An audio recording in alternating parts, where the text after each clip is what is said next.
Ladies and gentlemen, welcome back to Suited and Booted. I'm your host, Jarogba. To my left, Lord. To my right, 10. In front, Wash. Nick's back there as well. Sup, Nick? Sup, Nick? Sup, doll? How are we, man? Haven't slept. How are we, man? Tired. You know, guys, we are a bit delusional. I'm not going to lie. And it started about last night at, let's say, 10:15 p.m. And it hasn't stopped and it hasn't worn off. But we are happy to have all of you lovely listeners here with us. A reminder before we get into today's episode, you're not a real fan unless you're on Patreon. Just going to come we out embrace and say you it. different, man. If you want to get embraced with a hug when we see you. That's dog in him. That's that dog in me. That's That's straight that up. dog. It's true. That's straight dog It's shit, true. bro. Bro, I don't see you hugging no other Buddha unless they say I'm a Patroni. Yep. Me? Yeah, that's bro. so fact. Yep. Yeah, have you noticed that? If you're a normal Buddha, I which we hate hugging people, bro. if you're a normal Buddha, which we love, we'll dap you up. What up? What good? Yeah. Even a little shoulder Happening, bump. man. If you're a Patroni, we will hug you. I literally hugged them. Yeah, I hugged them, bro. We will hug you. Because they feel like they know us on a different level, bro. They do, bro. So, guys, if you aren't on Patreon, head over to Suited and Booted TV /Patreon, and you will get an extra podcast every single week. And I'm telling you, the vlog we did for this week we were off the Is it going to be the best bro, vlog we've ever done? Put it this way. If it was on YouTube, we'd get cancelled. we'd get demonetized. Demonetized, cancelled, just What? probably put in jail. It is going to be on YouTube. Put, No, it put in- ain't. Put in It's a jail. Patreon It's vlog. a Patreon vlog. Sorry. Yeah. Bro. Well, we got our toes out. Oh, bro. Yeah, we did. We did toe reviews. In fact, this. I'd be uncomfortable with my image being associated with that on YouTube. Yeah, there's a couple asses in there. Oh, yeah. One. Bro. Yeah. Yours is in, is No, I wasn't captured. Anyway, let's not give away too sorry, much, man. Damn, bro. Yeah, sorry. They gotta, if you want to see Jerome's ass. No, that ain't mine. It's the guy to my left. But Spike in Patreon subscriptions. boys, we got 1,000. The hell? Yeah. Shout out the Buddhas. Wow. Few people in defeat. Yeah. Thanks for the support. Yeah. So, guys, check out our Patreon, and it's only going to get more wild on there as we continue this wonderful roller coaster of a journey. So, head over to Patreon if you haven't. Also, I want to give a big shout out to the beautiful people, or person in particular, I should say, at Armadura. I am wearing the Brunswick Nike Tech-esque hoodie. Brunswick City. I live in Armadura now. And if you want to too, head to their website, link in the bio. They will sort you out. Guys, I say it every week. If your team is looking for fresh gear for next year, on-field, off-field, casual wear, look no further than Armadura. You know what they say. You look good, you play good. Never heard that before. But, guys, As if. this stuff from Armadura, seriously, if you're a club, and potentially maybe you already have a deal with another brand already, but Get rid of them. But just get in contact with them in case you want to do your next deal with Armadura, or even just have a discussion to see what they can provide. Because, like Jerome said, and like Jake said previous weeks, we have had a lot of different conversations with different brands, particularly in the local football scene, and we've turned away a lot. Let's just say that. And with Armadura, we were like, fuck, this stuff's actually very, very nice, clean, comfortable, looks good, casual, playing gear. Like, I'm wearing the playing tops around casually. So, Yeah. And Rashid, as I finish this summary of what we're wearing, you're going to tell everyone when our hoodie's going to drop, because we are bringing our first piece of merch out with Armadura, the first Suited and Booted hoodie, which is going to be a limited stock run of this hoodie as we enter spring into summer. and can I get that camera just there? Get the back of it. Boom, Well, that's exactly right. Is situated Squat on that on thing. You guys like that the squat, back. by the way. That's a deep squat. Hey, and I've been working on that. this is monumental. This is a gold jacket. This is the first of its kind. This has never happened in suited and booted history, people. We are releasing our first piece of merch. It is finally here. You've seen us been teasing you for weeks. We've made a specific one for the booters, for the patronis, and as I said, it's going to be limited range. You can get them on the Armadura website. Make sure you do head there to make sure you are aware of where you can get it. But it's the Armadura website. Rashid, when can people cop it? This is 4 p.m. on a Tuesday. Guys, what I will say, because this is a very limited runner, very limited run. So the chances of you being able to get your hands on one of these is going to be very. Do you want to do that? Yeah, why not? Yeah, we got him. Hey, Hey, Nick. yeah, put him on. First of all, I don't think, and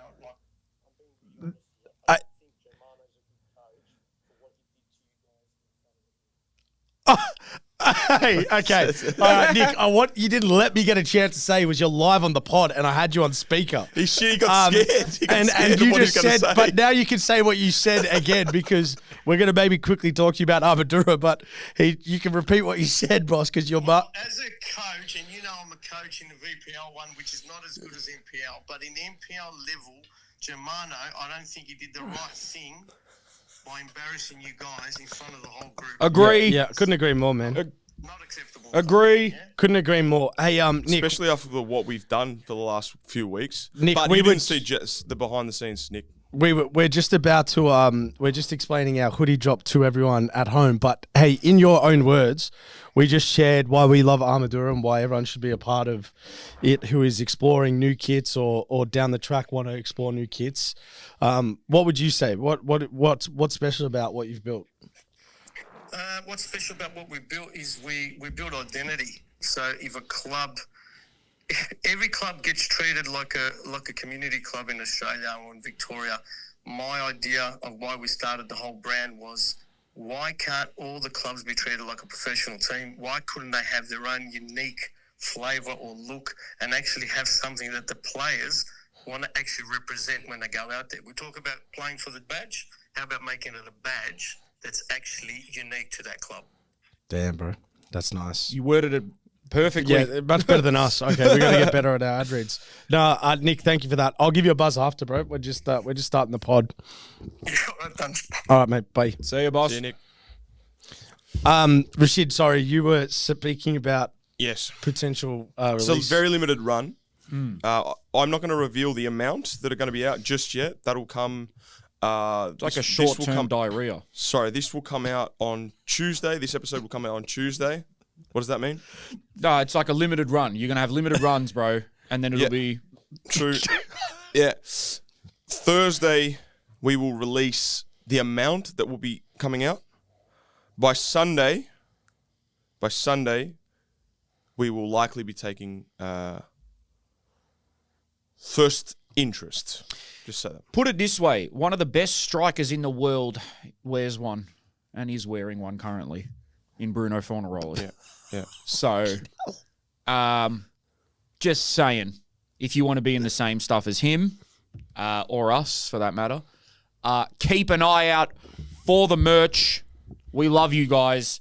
Thank you. So, like we were saying, we travelled away with Avondale. Now, I'm just going to say it was a professional setup because it was. It was a professional team. It was professional. It was very professional. 2 ex-pros here, 3 ex-pros. Yep. Not enough chicken breast from the Pullman. That's Yeah, my we'll only get to qualm, that. but yeah. We'll get to that. You're only qualmy. Big problems with chicken thighs and chicken breasts, man. So, we'll give you guys the rundown. So, everyone wondering, oh, why are you always with Avondale? Man, they flew us out. Yeah. They were absolutely fantastic with their hospitality, and they allowed us to creatively come up with something which you guys will be seeing in the coming days. And they gave us the freedom to capture the footage that a lot of other content creators don't get the privilege of doing. So, first things first, one of us was on time. Yeah, and whoa, let's define on time here we and go. over early and eager. Oh, no. What I would like to say first, bro, and I said this to you after, I agree we probably should have got there earlier. Read the itinerary. But no. There was no explanation of what time we are expected to get there. Yeah, there was. Nah. Jerome it was not clear. Jerome was at the It said airport. itinerary, arrive at airport 10 a.m. Yeah, but bro, the itinerary was sent through as a thing of like us understanding what the trip is going to be about. When we had a discussion about what time we get there, everyone was like, we'll see what time we get there. That itinerary was for them. The itinerary was for them. Anyway, I'm better than both yous. So true, what happened true. was... Yeah, I Did hear. you know what time we were supposed to be there? Bro, I didn't care. I was going whenever I wanted because I hate being at so airports. that's not me. You really hate being at not airports. Bro, trust me, bro. When you're no chance, bro. I understand that when you're just traveling, but I thought, okay, we're going to need to get shit here. But anyway. But no, Jerome was at the airport as we were leaving my house. He was already there. I think, to be in honest, the terminal. it was good in the end because it kicked off the comedic start to the whole journey. It was Because we're great, getting bro. messages from Jerome saying, guys, we really should be getting this. Yeah, because I didn't There's a have the lot of fucking stuff camera. going on. Nah, but I And think then Jake goes, we'll just take it. And she's like, what camera? Yeah. I'm professional. No, I think the airport was good, man. We both, there was like, Preston were there, Avondale were there, preparing for their fixtures. A lot of people in Victorian football in that terminal. Everyone was there, man. Vince Regari was there. Oh, no, that was in Sydney. Archie Thompson we bumped into. You see Vince Regari in Sydney. Yeah, you had didn't see him. you had gone to baggage claim. Oh, is that why you guys took so long? No, like everyone. I think you might have been the only one that went down, or were there people with you? No, there was like a lot of Avondale. Half the team was probably there okay. when I was there. So, yeah, I'll be real with you guys. I'm a sook. I'm bougie. I need exit row seats. So I was speaking to Avondale, and they said we tried, and I said that's all good. Had an old flame hit me up saying, I work at Qantas. What do you need? And I said, I'm going to need an exit row seat. And I got one. Bro, that's B-level celebrity shit. For real. Anyway, got on the plane. I was sat next to Bruno Fornaroli, of all people. And the Wi-Fi wasn't working, so the poor guy had to chat to me the whole Bro, time. I could hear him 5,000 feet in the sky, and I was 20 rows in front. Have you and heard yourself? I could hear his voice speaking. Whose? Jerome's. Could you? Telling a story. Yeah, I don't know why. I could hear. Bruno was telling me the sickest shit. Me and Bruno, me and Legit. my mate Bruno. Well, he's my mate. Also on my list. What was he telling you? Bro, What was the sick everything. shit he was telling you? Yeah, sick. Did you say sick stories? Sick as in like, not like disgusting, like mad. Yeah. Like the maddest shit. like mad. Sick as shit. Like Like mad. sick as shit. The hottest shit. And he's just a legend, man. I love it when he goes, I don't give a fuck, man. I don't care. I was like, you're a legend. But anyway. Was it weird seeing Bruno in like the MPL environment on a flight? Slightly, but he's like he's so good. Bro, we need to give him his flowers as like a human, bro. You know why? How humble he is. He's assimilated like that into a different level of football, which not many players can do. Because of his humility. character, yeah, he's so humble, bro. So we get to Sydney, bump into Vince Regari. He was there. Preston were at the airport in Melbourne. Everyone was sort of going different directions. And yeah, headed outside, got on the team bus. And I thought, how long is this? Bro, the bus was a 3-minute drive. Mm-hmm. And we pull up to the pool, man. Mm-hmm. And I was like, this is awesome. We're staying at a very nice hotel. Everyone got off the bus, got inside. And then I believe we just went to our rooms quickly. Yep. And then we had a team walk. At the harbour. Did we do walk before lunch? We didn't do lunch. We didn't do lunch. So we went straight walk. And I do want to just ask the people out there, if you say the harbour, what does that mean? Now, Where is it? If you say the harbour. if meaning you say you're at the harbour, I would assume you're talking about the Sydney Harbour Bridge. Who said the harbour though? I swear. Everyone was saying the harbour. I and I'm thought pretty sure I thought it Geronimo was always said Darling Harbour. No, Did so you think that? we No. say that because Yeah. A few of the boys. 2 or 3 players ended up at Sydney Harbour Bridge and we're at Darling Harbour, which is far from each other. Not far, but yeah, it's not the same place. Anyway, man, I'd never been to that section. That was fucked. Man, it's to be honest, I don't really like it there. It's pumping with a lot of people, but it's very like people Plastic. are sloppy, running around, Yeah. like a little bit aggressive, a little bit. They were treating the Sporting Globe like it was a fancy European beach bar. Yeah, Yeah. But it is like a nice setting.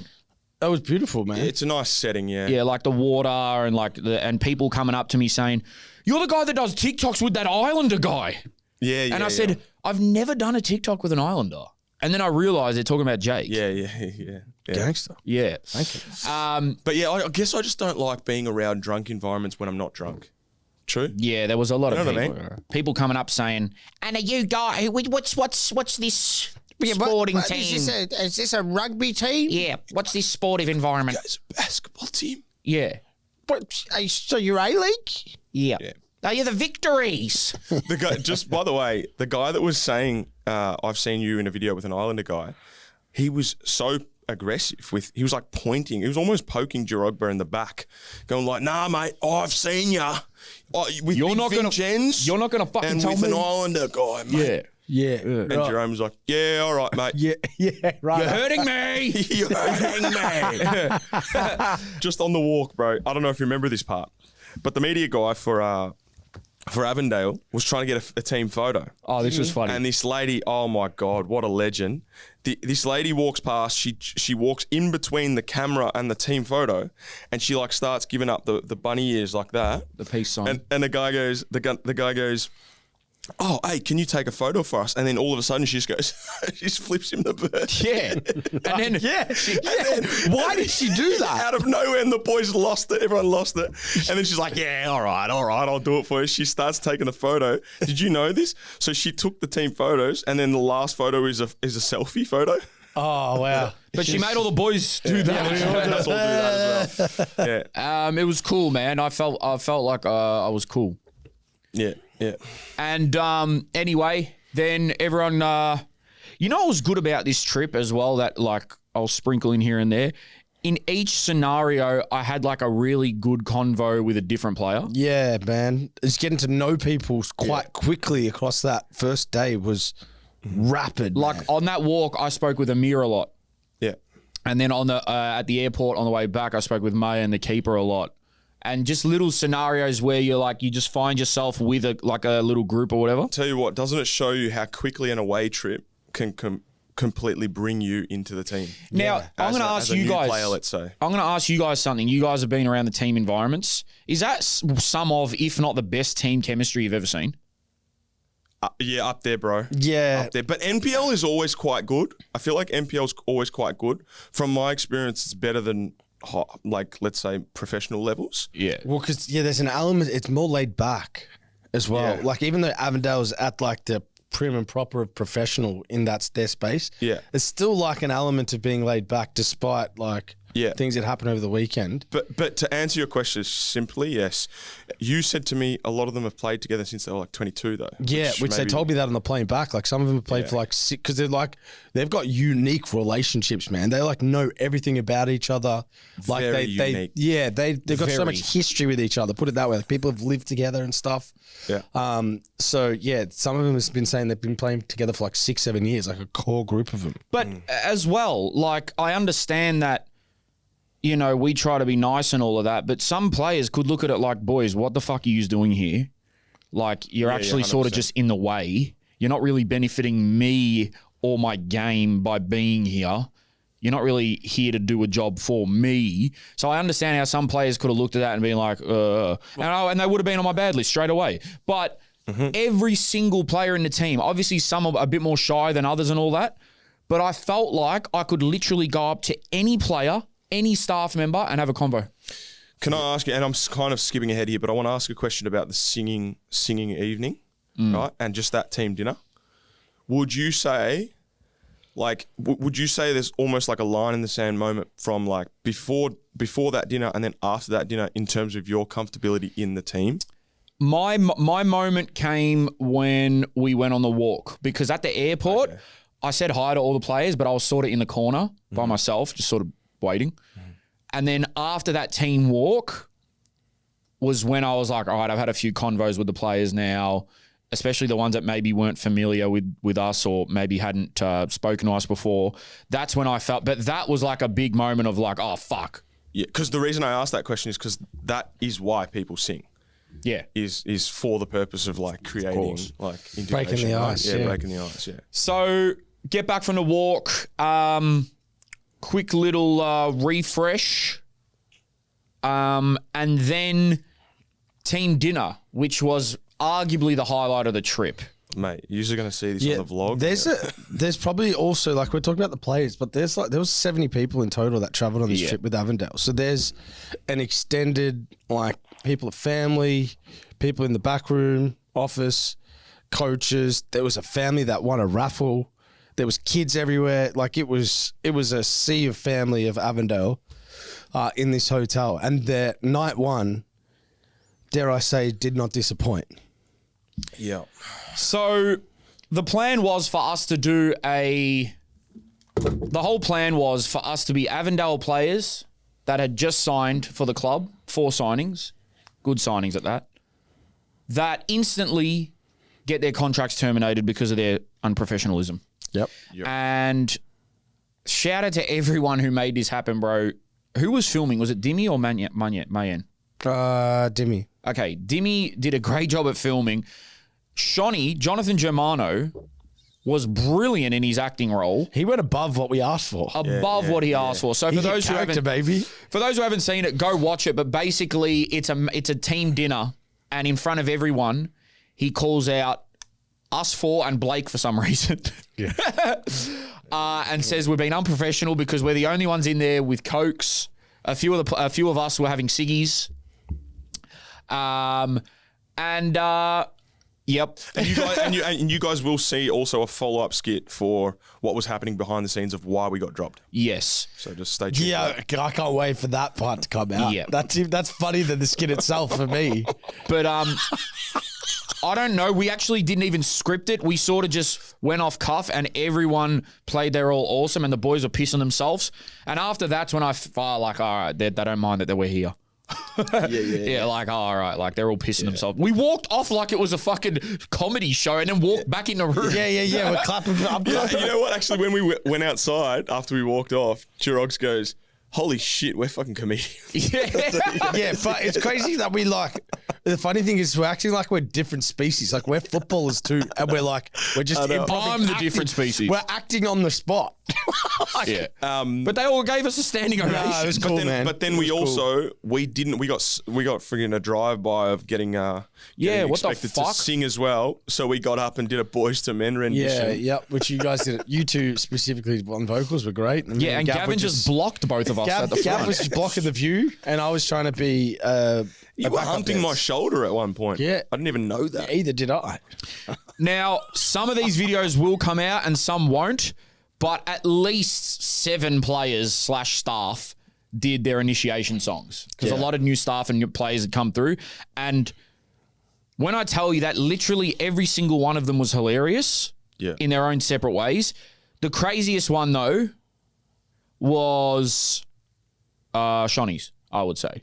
Oh my God. Coach, the coach got up and sang a performance that slow to start and just brought home with energy. And I'd never even heard that song in my life. I was not expecting that, bro. He was pumping people. Someone had their top off. Someone took Jake. the top off. You have to see.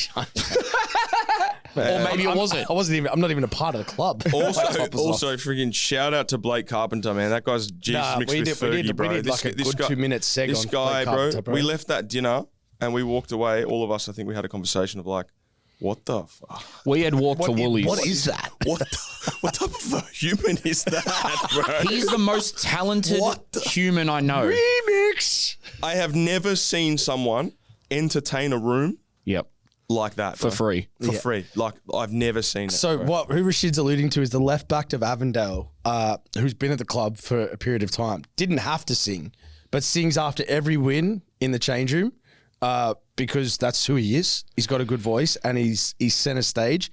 And he sang 5 songs. And the last 5 songs were his. To give you some kind of an insight into his mind, right? So imagine yourself, you're in he's not in a new team, but let's say you go to a new team and you have to stand up and sing in front of that team, how nerve-wracking that is, right?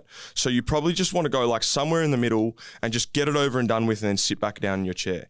He's like, people like, go Blake, you're up next. He's like, the best goes last. I'm going last because he wanted like the spotlight. He wanted everyone to remember his performance. The funniest thing he did was he had the mic and he'd finish one song and then he'd go encore, encore. Nah, guys, please, please, encore, encore. All right. I'll do another one.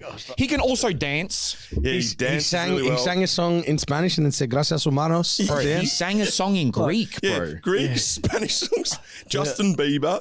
What was the first one that he did? He did. I don't know what he did at the start, but he did a remix into an Akon song. Yes, bro. The remix. Mario, "Let Me Love You" into Akon, was it? Dance like I Michael wanna Jackson. make love right now, nah. Yeah. Hey, so we're gonna get Blakey on some stuff, Buddha. Yeah. You guys, He's if the gotta be OG in, bro. Buddhas will remember when we had a snooze segment, Blake was the one we rang. That Yeah. was Blake. On like the OG episodes. Well, so yeah, and we were tasked. We had a task. This is fast forwarding to the end a little bit, but we made a task of whoever was the best bloke off the field, or best guy or girl off the field, that just binded the team together. We would give our merch to, and after the first 12 hours, we had to give it to Blake Carpenter. So the team dinner involved all of that. We sang. Gavin had like 9 plates of pasta. Bro, that was actually alarming how much Gavin ate at that team. Like, it was actually Can he alarming. really eat that much? No, Jake. Yeah, a lot, yeah. Can he eat a lot, bro? He's the He's got leanest guy. worms. He's the leanest guy going around. He's got worms, bro. I don't know why he eats so much. But what I will say is I made the mistake of I'll let the players you let never people do go, that. bro. I was like, let people go get their meal first. I'm freaking a guest here. So I wait to go last, bro. I get up, I get my meal, rice, salad, get my sauces, everything. Go to the last tray, no chicken breast, bro. Hey, that's like me and you are 4 chicken breasts deep. Bro, you never wait. Yeah, people have gone up for seconds, mind you. No 'cause one they, is more just jump important than back you. in. But then also, I go to the lady, but it's also not their fault, bro. It's freaking the Pullman. And shout out to Pullman. It's actually a nice place, but more chicken breast would be good. But I said to them, is there going to be more chicken breast? They said, we just put it on now, 25 minutes. Fucking hell, man. Mind you, this is all because Rash has an obsession, which is fair enough, of getting his protein intake. Yeah, chicken, rice, It's not an and obsession, veggies. bro. It's just normal eating habits. No. I'm not a vegan, bro. I love you, but I knew there was a little bit of an issue when after that team dinner, I said, Rash, we need to go to Woolies because I need some snacks for the Chelsea game. And we went to Woolies, and the whole time we spoke about how talented Blake was and how he needs to do content. And then we came back, and I didn't even see he had purchased them, but we were sitting in the front of the hotel near the valet, and Rash pulls out 6 eggs, starts cracking them and swallowing them. Well, we need to break down that Rashid Mahazi is having a conversation with Steph Valentini, who is injured in the tournament. Lovely guy. We got him actually on footage when he scored the winner against Heidelberg, if you want to know who it was.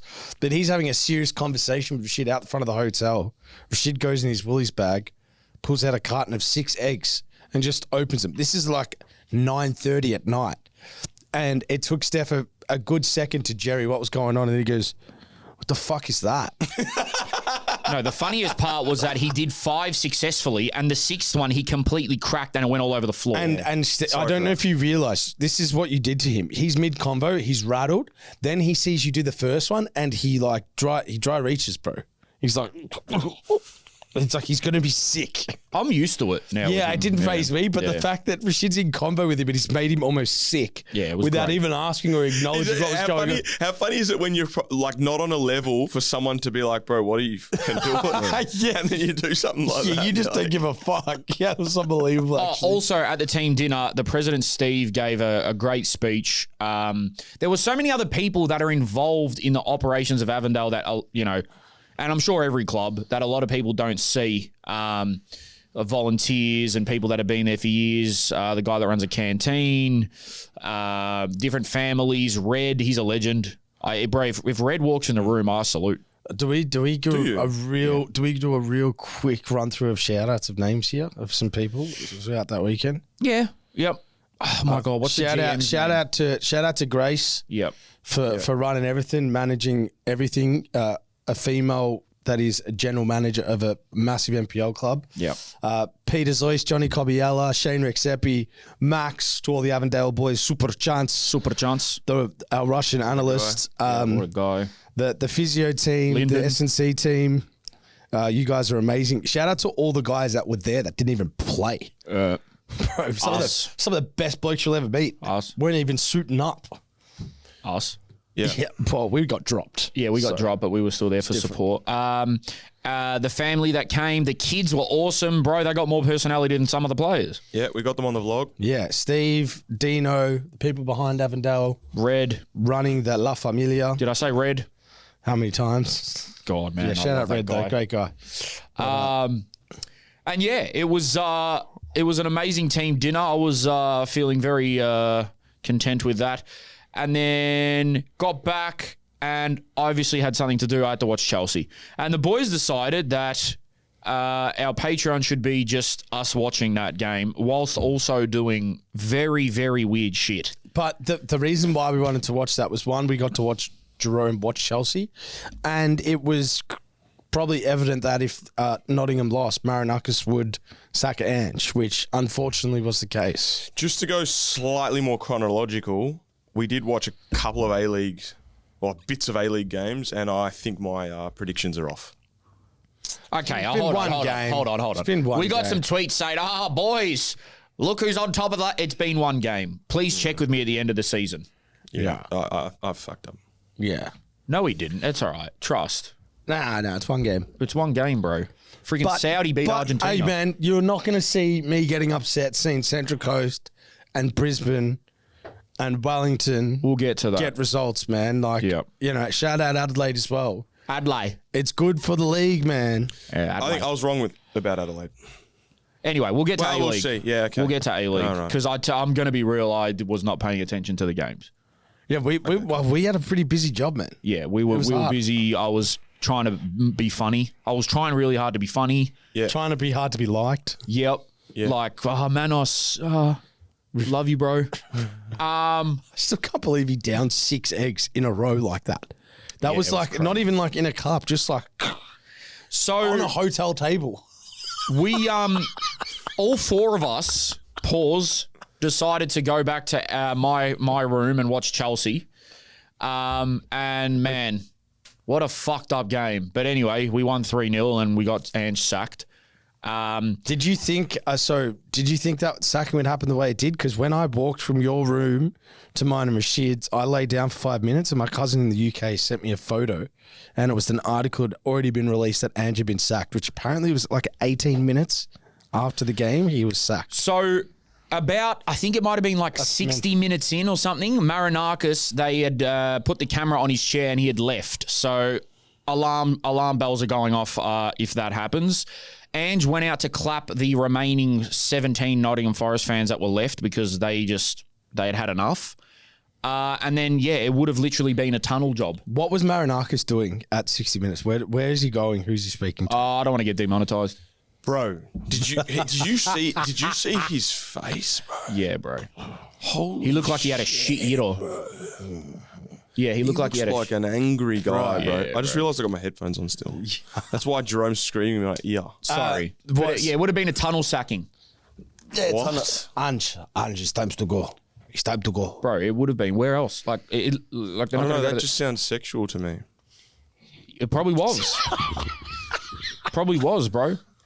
The old tunnel sacking. He gave him a tunnel sacking, and then he said, "Mate, you're no longer required for your Shout job." out to Ange though. I think someone put a photo up saying that he had to drive himself out of the ground or something. Like he wasn't with the team, and he still stopped to take a photo with And he little looks girl. happy as fuck. Yeah, might I add? yeah. He looked fucking probably because relieved, of that payout, bro. bro. Go enjoy yourself, Ange, man. Get away from the prem for a bit, bro. I know people think I have an agenda, but I still do stand by my stance, I guess, that it was too soon, too quick, and one of the good qualities about Ange is he loves proving people wrong, but unfortunately in this case it is backfired because he's gone into a squad where those players are just absolutely not suited to his game style. You got like Taiwo Awoniyi up front and stuff. Like you're not. But what I will say is, man, he's talking about Ange coming back into the job too soon. Yeah, I know. Right? But what I will say is just don't disagree with me. no, Yeah. no. The quality of that game from both teams, bro. Yeah, In terms of was bad. fuck, I can't play in the Premier League because I'm nowhere near it. Yeah. But bro, in comparison to Premier League standards, It wasn't good. What the fuck? Yeah. Like the amount of balls that were lost in the back third from both teams, Yep. and easy chances missed. It's like It's what's going on, almost bro? this like kamikaze type style of football that's becoming attractive.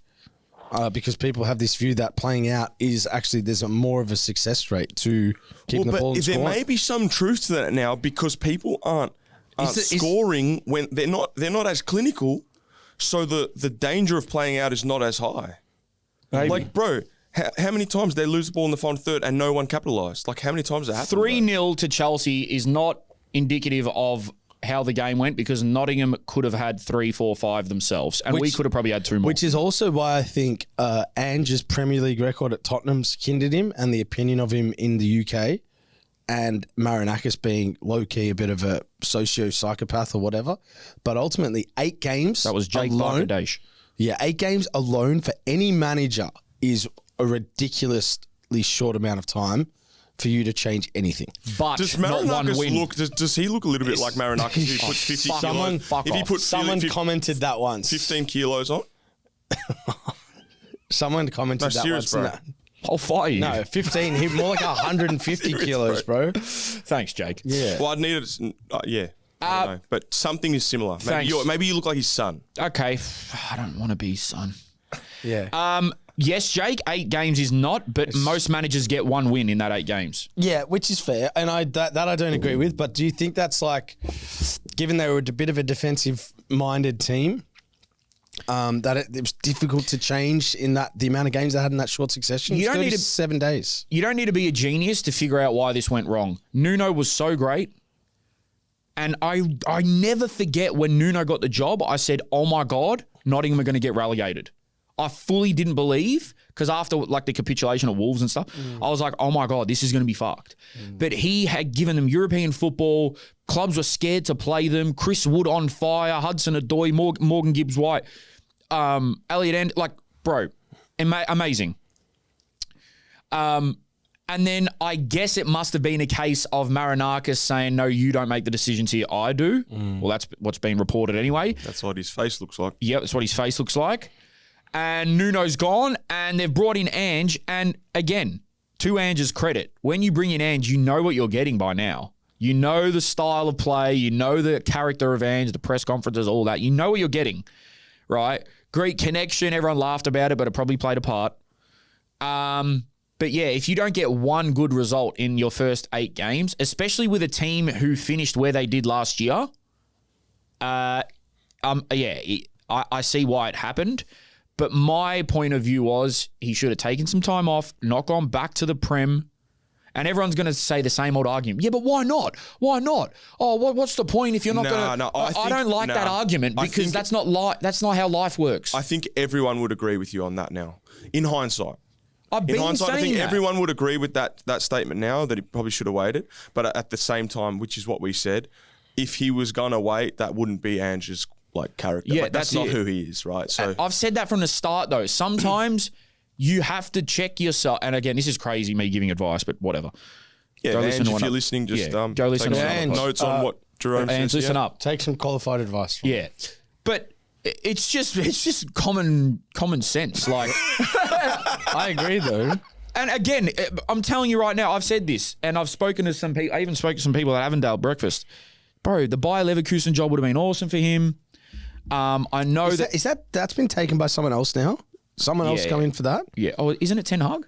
No, Ten Hag got sacked straight away. So I think no shit. They replaced him, though. Yeah.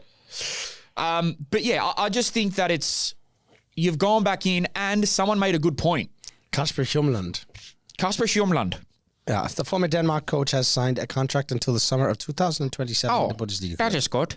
Yeah. So someone said to me a great point. They said, everyone's forgotten about the Europa League win now.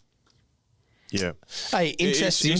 It doesn't erase it, but you're right. It changes the ending of the story, feel. doesn't it? Hey, Yeah, what was the most important thing when Ange took over as manager in Tottenham's fanfare's mind?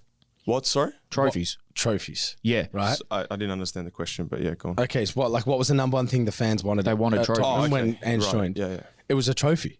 Uh-huh. He got them a trophy. Yeah. What do they talk about the most? The Premier League. Finishing 17th. Finishing 17th. Yeah. Or whatever it was. Like, they don't want him, bro. They don't like him. He doesn't fit the mold. He did number one on the list. He did. Number 2, 3, 4 is what they speak about above number one.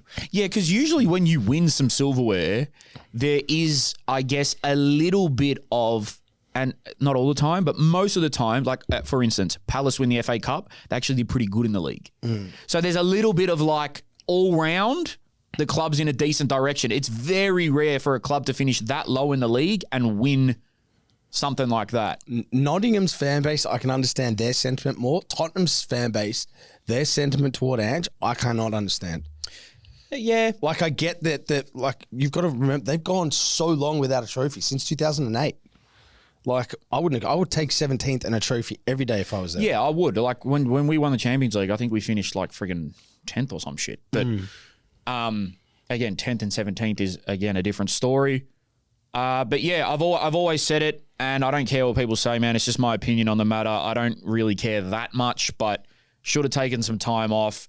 Really soaked in the. I know, Rash. Managers are psycho, and that's a reason why they're all like that, because they think different to the general public. Because if it was me, I would have been like, I'm going to just go enjoy my millions for a bit, take some time off, recharge, and slowly build my way back in. But it is, I must say, it is very hard when you've had that much scrutiny and another Premier League club on the ascension comes after you. Most people would say yes. Can I ask you boys a question about like this stubbornness now in modern day coaching where people only have one philosophy, and if you don't fit into that philosophy, you don't fit into their culture, their approach. I'm seeing it with Man U with Amarim. We're seeing it with Ange with like this high line, progressive attacking style that can really hinder and hurt you, and not changing it when you can just see you tighten the screws or change this. Even as a fan, you're probably going to increase your chances of winning. Yep, but then I fully 100% agree with you. This is just a caveat, a devil's avo. When a manager does that, maybe fans, players, future jobs, they think, he don't even really believe in what the fuck he's doing. Yeah, so what where do you land on with this dynamic? Because it's kind of a crop of shit to me, because you ask Ancelotti, like, what do you do with players? He goes, you work with your best players. You make sure your best players play in their best positions. Like, Bro, I don't think there's one right way, which is an annoying answer, but I think that's the truth. Like, because obviously it works for some coaches, it works to be stubborn. In some scenarios, for other coaches, it works to be, adaptable and flexible. And for those same coaches that it works when they're stubborn, in one scenario, it won't work for another, like in another scenario, you know what I mean? Like Ange doing that at Brisbane, for example, was perfect for that time, for that team, for that moment in Australian football. But then, going to Nottingham Forest, it's probably not the right time to do that. So it's like your greatest asset becomes your biggest flaw at different times, That's what we're saying. They also played 80% of a B team from us, and we were fucking bad. Like 3-0, yeah. We were clinical when it mattered, but bro, we were giving the ball away so much in that first half. And yeah, sometimes they were unlucky, like the Igor Jesus Fucked one, up, bro. like with the double post, hit the double post. But that's how it is. We've got the quality to hurt them like that, and they just didn't take their chances. And you look at a game like that and you think, fuck, this can barely be on Ange at this point. Well, that's what I was saying throughout the game, know? right? Because, we can talk about his coaching style, but at the end of the day, bro, that game, what did he actually do? But that's wrong, football, bro. That's football. And fair enough. That's actually probably the first full game I've watched of him at Nottingham Forest. No, but he's man, that whole game summed them up since he's been there. Missing chances and then defensive errors. So do you think, because I made a joke during the game, but do you think this is actually what's happening? Do you think they're spending so much time on build up and structure and pressing and all this stuff. Bro, this was so funny. And not much time on finishing. What, generally speaking, or Nottingham? Like, probably, I would say generally speaking at this point. Generally speaking, do you think a lot of the world is spending so much time on back third, middle third, and like defensive press or whatever, defensive structure, and not much time on just individual skill development, let's say finishing? I think finishing, no, they're still doing a lot of, but individual skill set building. Because just take that game in isolation, the Chelsea vs Nottingham. How is that Ange's fault? Devil's Avo. Like, what could he have possibly done differently? I've got a question. Because they're missing chances in front of goal, bro. Like, right in front of goal. That's actually got nothing to do with him. Unless they're not working on finishing. I don't disagree. Can I ask you two, having played, and this ties into that, every time, this is the unfortunate reality of being a manager, every time a team is playing shit for a prolonged period of time, everything, or 90% of the blame, falls on the manager. Which it has to. Fair enough. Yeah, which I agree with. Yeah. But at the same time, I can see the other side of it of what the fuck can I do if they're missing goals like that? But then, again, to go back to the other side, people can flip it and say, it all starts with the setup. It all starts with players being out of position. It all starts with this. It all starts with that. Not saying for Ange specifically here, but just in general, like someone, I hear it all the time with Chelsea fans, right? Players could have absolute stinkers, but then, like, you know, Gusto hasn't been great lately, but it'll always go back to, yeah, but Maresca's playing him out of position. Why is he tucking in? Let him be a fullback. Let him do what he wants. But then he's making the mistakes, but really it probably starts from what they're being told. So it's a weird sort of concoction because it's very rare that fans will come out and say, no, we want this gaffer to stay. Just get rid of the players. But the gaffer's always got to go. But then my question remains, right? Like, what is he doing wrong in that scenario? Obviously, we're not in the changing rooms. We're not in the club. We don't know. But do you think, in general, they're not actually working on finishing? Okay, finishing is fine, but they copped 3 goals as well. Yeah, I think that's like the free kick. Some of the goals they copped, bro, were like shocking errors. I mean, the first one was a good cross by Neto and finish. Yeah. But the second one, the free kick, the wall broke and it's straight to the keeper. Yeah. And then you're not stopping, no matter, like Reece James, bro. He was probably the only one out there that I thought, okay. And then Caicedo came on and made it. Bro, once we made those 3 subs of Caicedo and Gui, he's just a workhorse. Reminds me of George Ott. Yeah. Once we just finished them off, but again, Caicedo, he's so quick in half a meter, bro. His bounce, bro. He's so sharp, bro. He's like fucking Yite Towns, man. He is like Yite Towns, and you know what he's really good at? When you think you've gotten past him, he's got it's the bounce, a toenail on the ball. The bounce, bro. Just knocked it off you. You're finished. His a lot of Chelsea must be as big as your bro. quad. I don't want to see his other thing. Anyway, so that's Ange. Ange, what do you do now if you're Ange? do the Zorba? Bro, I'm joking. Know, it's a joke.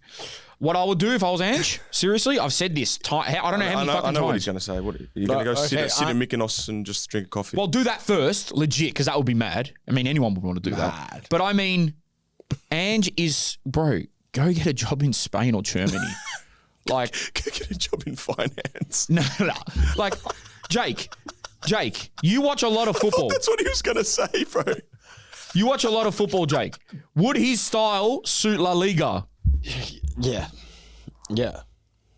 But he needs more than 8 games, bro. It takes time, bro. He needs takes some space, bro, because his style is so unique. He needs a preseason, bro. Don't go into get into the mentality of the team. I agree, but it goes back to the point. It's the fucking Premier League. It's the most cutthroat shit in the world. You don't get 8 games anymore. I think after this, he does probably need to go to a smaller country. Yeah. But see, for me, I know I always say England is the best and the Premier League is the best because it is. But you're not downgrading if you go to Spain and go get a team in the Europa League or the Champions League. That's not a downgrade. It's just something different. Yeah. Like, it's just something different. And the press in England, they're hound dogs, bro. Mm-hmm. Like, do you think, let's say, for example, thought experiment, he goes to France, does well, wins a league, let's say. Yeah. Goes to Spain, whatever, finishes top 2. Do you think after 3 or 4 years of success in other countries, he gets another opportunity in the English Premier League? Of course, ever? you never know. Do you of think? course. Fucking Mourinho came back to the Premier League how many times? I know he's Yes, a different but that's a kettle bit of fish. different. And it shows it doesn't matter. It's only really Pep and Klopp out of like most managers and Sir Alex Ferguson, maybe Wenger, that have never had a bad experience in the Prem. It's the last thing you do Every that matters, manager Rash. has. It's the last thing you do that matters. It's the taste that you leave in their mouth. Pause. But Because if do he you ended, think- if he ended with the Europa League title, that's what people are talking about. But now now this is his new end, and it's like, okay, this is what people are going to be thinking about now. do you think even the Tottenham job? I mean, I know he got another English Premier League job, but do you think his reputation in England after that year or after that stint was that? Yeah, he probably will get more EPL jobs. I know he did get it, but do you think it's now adding on to it the Nottingham situation, that reputation now, even if he has success elsewhere, that he'll get that back? You know who won't get a Premier League job for a while? You'll get the Prem for Graham Potter won't get a Premier League job for a while. Why? 2 fails. Horrid with us. Chelsea Even and worse with West Ham. Now they're talking about him going to be the Swedish national team manager. because he started as his coach. Yes. Yeah. Sometimes places just don't suit people and it is what it is. And sometimes, for instance, again, sorry for the Chelsea bias. Frank Lampard in the Prem, first year, good, got us top 4. Second, or the second stint, fuck, it was bad, right? He is doing so well now with Coventry. They are flying in the championship. Different things just suit different people. And I know I'm fucking sick of this whole convo of, well, if you're going to try to be the best, you got to strive. Sometimes that's just not the case, bro. I'm never going to be the best podcaster in the world. Like sometimes. You know what? You know why you won't, bro? Do you know? Serious, bro. Do you know why you won't though? And this is where it gets. Because I say I'm not. Nah, yeah, this is where it gets a bit. No, bro, this is where it gets a bit cliche, mentality, like Shoot for the mindset, coach. stars. But it is really true, bro. You have every quality in the world to be able to do that. I just use an example. No, but that is what it is, bro. Shit example, That's bro. that's what it comes down to, bro. It comes down to, do you believe that you can do it, and therefore you're putting in the actions to make it happen? Yes.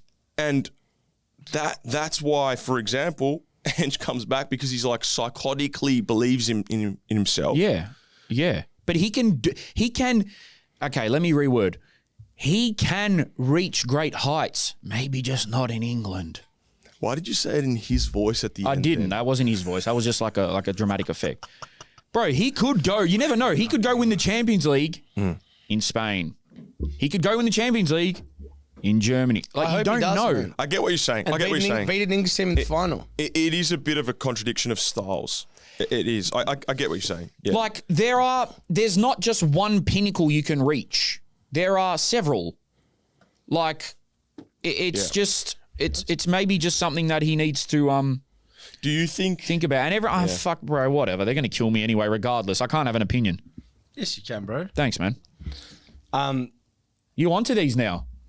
Yeah, Well, I need some caffeine here, bro. Let me preface- I didn't have much of a sleep, bro. I was up early today. Whatever the opposite to preface is, I'm doing that right now. Preface. Okay, preface. Yeah, like you said, man, be over the moon for him if he does that. But at the end of the day, I'm a Chelsea fan. I don't want to not look.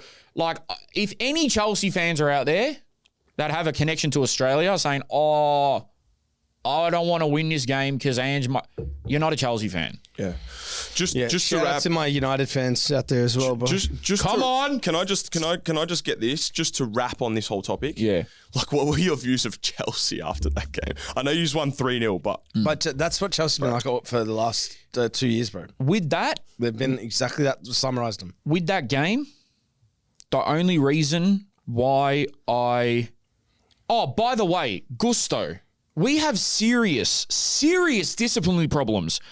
We get a red card every fucking game, bro. that was one of the dumbest things I've ever seen. Yeah, in my that whole was no. That he football was. watching He career. did a Davia. Yeah, Jake did say. So did and Max. That's, Bro, there was no- that's massive. That's a They big were 3-0 allegation. up. But No, I'm not allegedly. Sorry, not a Davia. He just wanted next week off. He won it next week after. Yeah. He's gone to Dubai or some shit, Yeah. bro. He did something crazy. It was a lunge of 3-0 up for no reason. You know what? It's immaturity, and it comes down to us having not many senior players, having one of the youngest teams in the top flight. But, bro, fair enough you do that. Brother, we have no defenders, bro. Colwell, Badiashil, Fofana, you're gone now. Bro, we have no defenders. Like, what are you doing? And we have Champions League coming up. What are you doing? Oh, sorry. One final question. All right, what about this?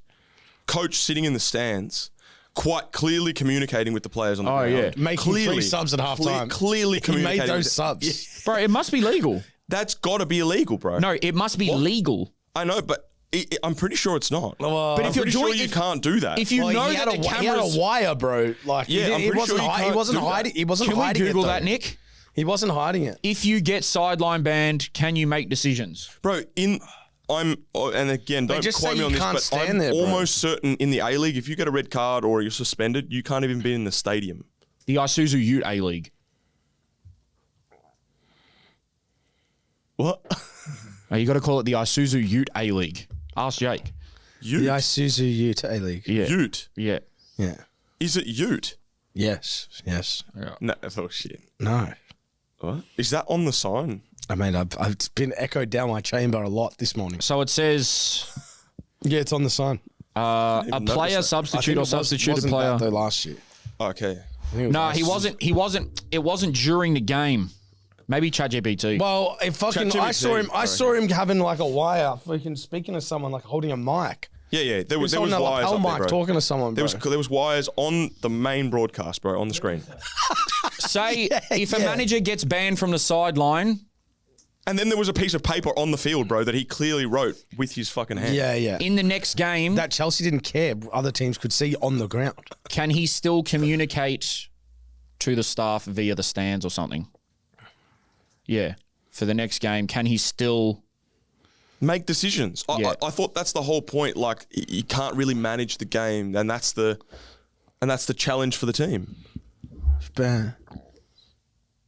No presence in the technical area or dugout. No communication with the bench during the game. There Well, we that's must stay in the stands or designated area. Okay, bro. So he's 100%. He's 100% cheated. He's 100% cheated, bro. Mourinho, Simeone, and others have served sideline bans where they are allowed to watch from the stands but not allowed to give instructions during the match. Some managers have tried to circumvent this with hidden earpieces or written Yeah, and notes. it's not even hidden unless he was ordering Uber Eats from his wife or something, or like. Yeah, but there's always a loophole. He could tell someone else to say it. Yeah, but the why is too obvious, bro. Tell someone Sorry. else to make a phone call and not be seen with anything in your hand. That's what makes me think that it was allowed what he did. Because it wouldn't be that dumb. The only reason I think it was allowed because he knows the camera's going to be on him, bro. Like, you wouldn't be that blatant with it. Yeah.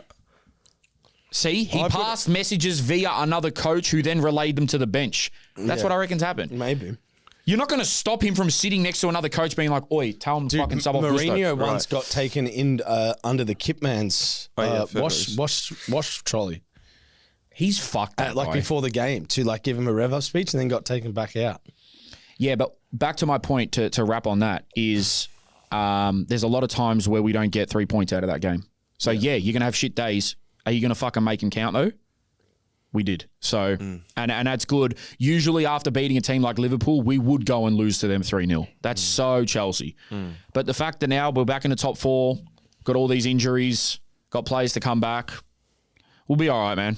We'll What's be all right. Drogba doing with his career at the moment? I don't know, probably fucking stopping a civil war or some shit, bro. He's a fucking god. Is that what he's doing? He did that once. Really? Yeah. With his own hands? Bro, legit, he stopped a civil war in Ivory Coast. Yeah, he did. Yeah. Was it a goal he scored? Like a qualification process? No, I'm That pretty was- sure he or went was it- there and said, stop. You know what he said? But it was on the back of it. I thought it was on the back Yeah, of the result maybe. too. Stop, guys. Yeah. Yeah, well, essentially. Guys, I'm here. Stop. He always said to me yesterday, he goes, bro, I swear to God, I have never, ever read one book in my whole entire life. Yeah. Actually, I have read one. The Drogba autobiography. And I didn't even finish it. He didn't even finish it. He just said after all this fucking time, he's told us that was the book he's read. The only We've part got of it behind me.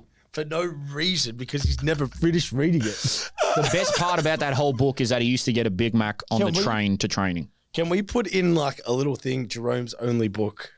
Ever. Anyway, we Back to Avondale. better get back onto Oz Championship weekend in Avondale. We were in the hotel room. 10 p.m. curfew, which didn't apply to us because we were screaming in that room. We wake up Sunday here, bro. We wake up Sunday here, I reckon, because Okay. Chelsea result. Yeah. What else? Nothing else really happened. You'll see the rest in Patreon. So we wake up Sunday. Everyone is fried. Gavin wasn't, though, because he went to go play foot volley at like 7 a.m. But we went to the team breakfast. Some random guy from the hotel stole my eggs, which pissed me off. Yeah, and looked him in the eye whilst he was eating them. Yep. Fucking freak. Yeah. Nothing really happened at the team breakfast. I'll just say, good omelette, man. I had a good omelette. Great bro. Good omelette, breakfast. bro. Great omelette. Good breakfast. Shout out Pullman. Shout out Pullman. Oh, well, hold on. Sydney Airport Let's not Pullman, shout by them the out way. too much They were because just short of chicken breast, Yeah, it's bro. just a chicken breast, bro. they That's were the only also thing. short of a bit of politeness with the staff. Was that the Pullman? No, that was Qantas. We'll get onto that. No, Jake. Remember us trying to order a coffee? There was one guy. Oh, No, yeah. Look, I saw the other guy. Some other girl asked, and he goes, "Joel, you're gonna have to wait a bit." I'm going to be lenient, man. I don't know. I walked away when I ordered my coffee, so I God didn't- knows if they gave it someone else. But I thought their breakfast was immaculate, actually. It was all right. Yeah. So then, Me and Jake, by the way, after that went to do an epic workout in the gym. yeah. Great gym in the Pullman. And Alex King is in there busting out a recovery session, proper professional. I can't wait to get to Korea, mate. Alex King will feature in this vlog as well, what guys. the hell, bro? Yeah, we were working out with Alex King. He's a proper professional. mate. He's a consummate professional. Then after that, you two went on the quick walk with the boys. Yeah, oh, that was good. That was good. I mean, do we talk about Blake Carpenter here yeah, again? yeah. I'm going to, because it's on the vlog, bro. And the vlog will be out probably just after this. Probably in 3 years. Yeah. With all this footage. So we went on the team walk. We went to a local oval. Rugby Bit of league. sort of went through like a yoga stretching session. And then a little bit of one touch on the foot. But what I will say is there was one point where the boys were doing a cat-cow stretch. Downward dog. And Blake Carpenter started to sort of reenact different types of positions. He was twerking. And, He was twerking. Yeah. Did he do the WOP one? He was twerking. yeah, Yeah, he did that. He was straight up Cardi Bing on the He also on the tried to football do oval. like a Johnny Wilkinson, Nathan Cleary type kick towards from like 60 yards away. He's the best, bro. Yeah. And at one point I heard him say, no, I saw him doing these actions. Maybe I won't say this. Yeah, Mate, this is too far. yeah. This is too far. This is for Patreon. We'll say it on Patreon. Yeah, Patreon. Yeah, yeah. I know. I was thinking that too. That was the walk. The walk was a mini walk. That was just a stretch for the team, and then it was pretty much straight after that. It was like a team lunch or the team meeting, and then bang. Team meeting, which was, okay, kicked out of. enough jokey. You boys sit the fuck out of this one, which is fair Get enough. the comedians to leave. Yeah, tell those clowns to sit outside.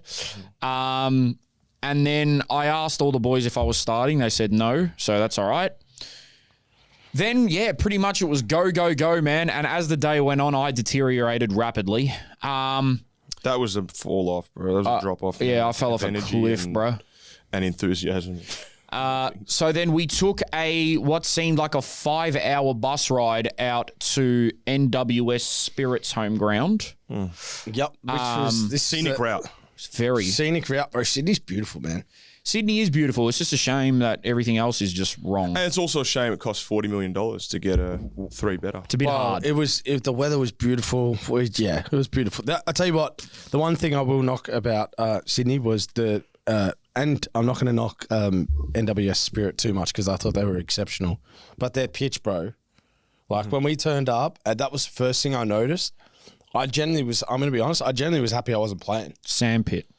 Yeah, there's the AstroTurf, which is one thing which we all kind of, I think, agree on that.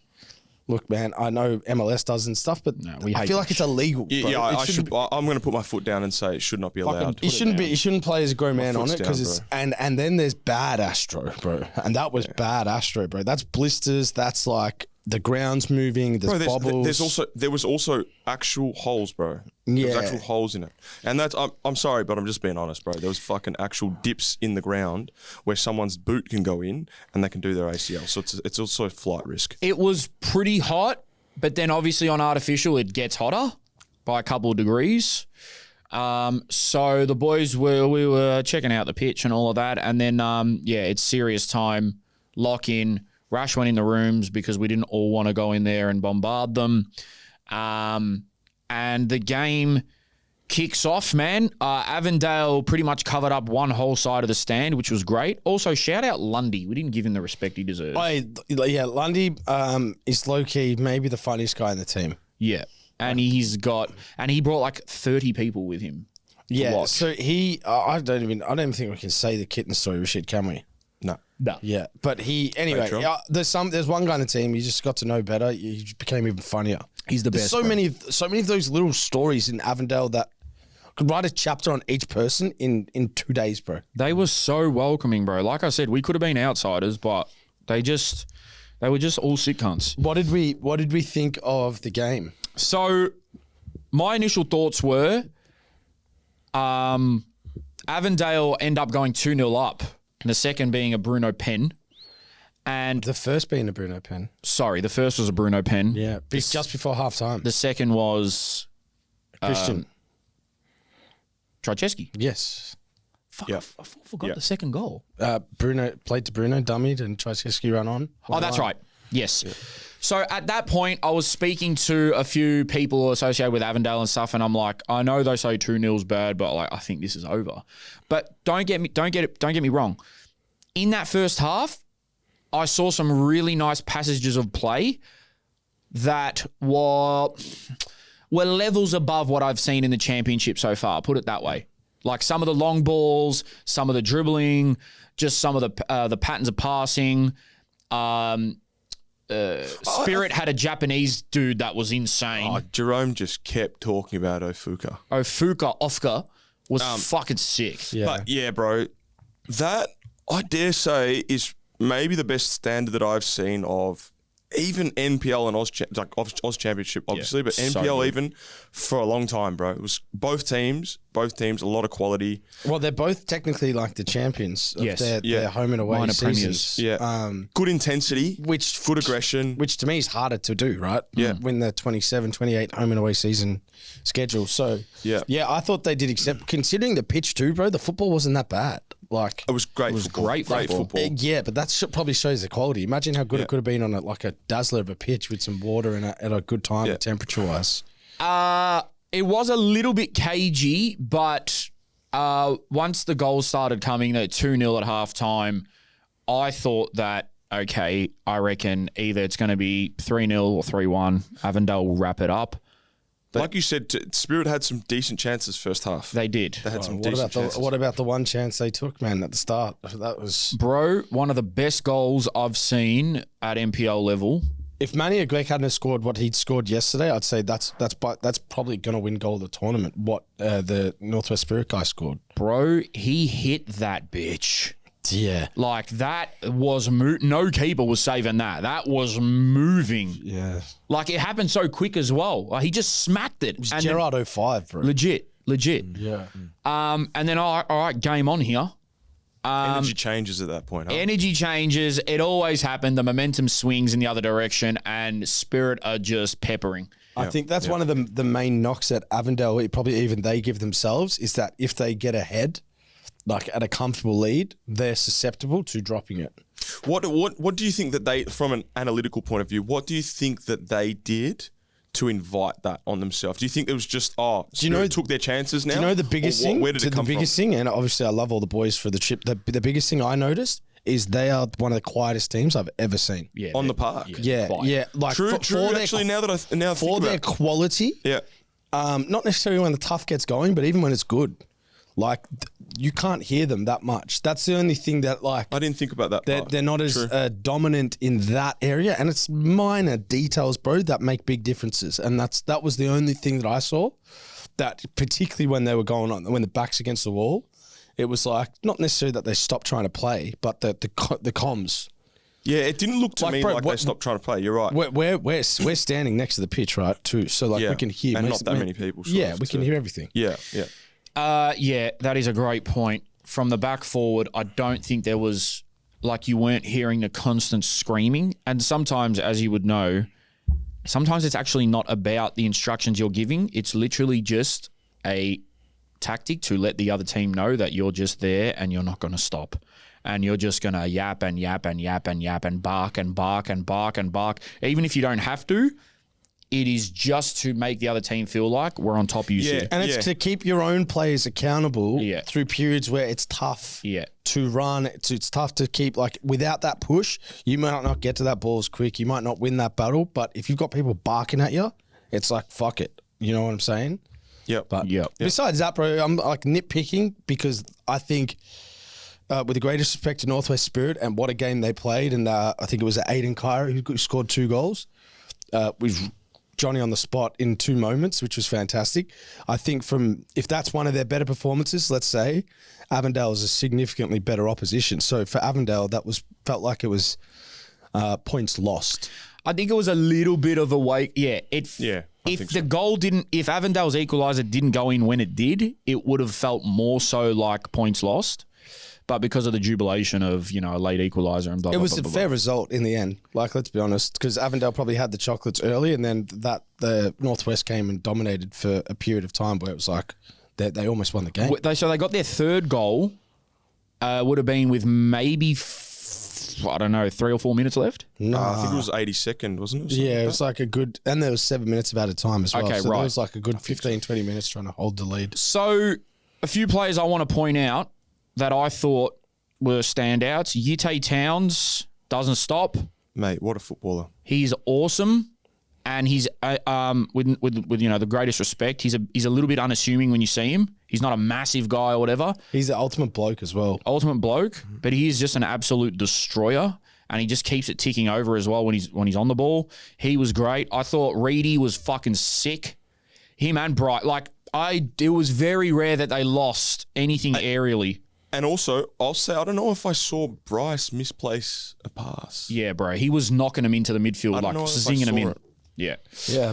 And he's playing forward. And They're he's playing tall, forward. bro. The tall They're guy. Actually, massive. even Northwest Spirit was quite big as well. Some of them, yeah. It was starting to get feisty. Towards the end, there was a fair few yellows and players were getting a little bit tired, so they're making rash challenges. But one sub, or 2, I should say, that changed the game, but one in particular for me was Zach Chancey.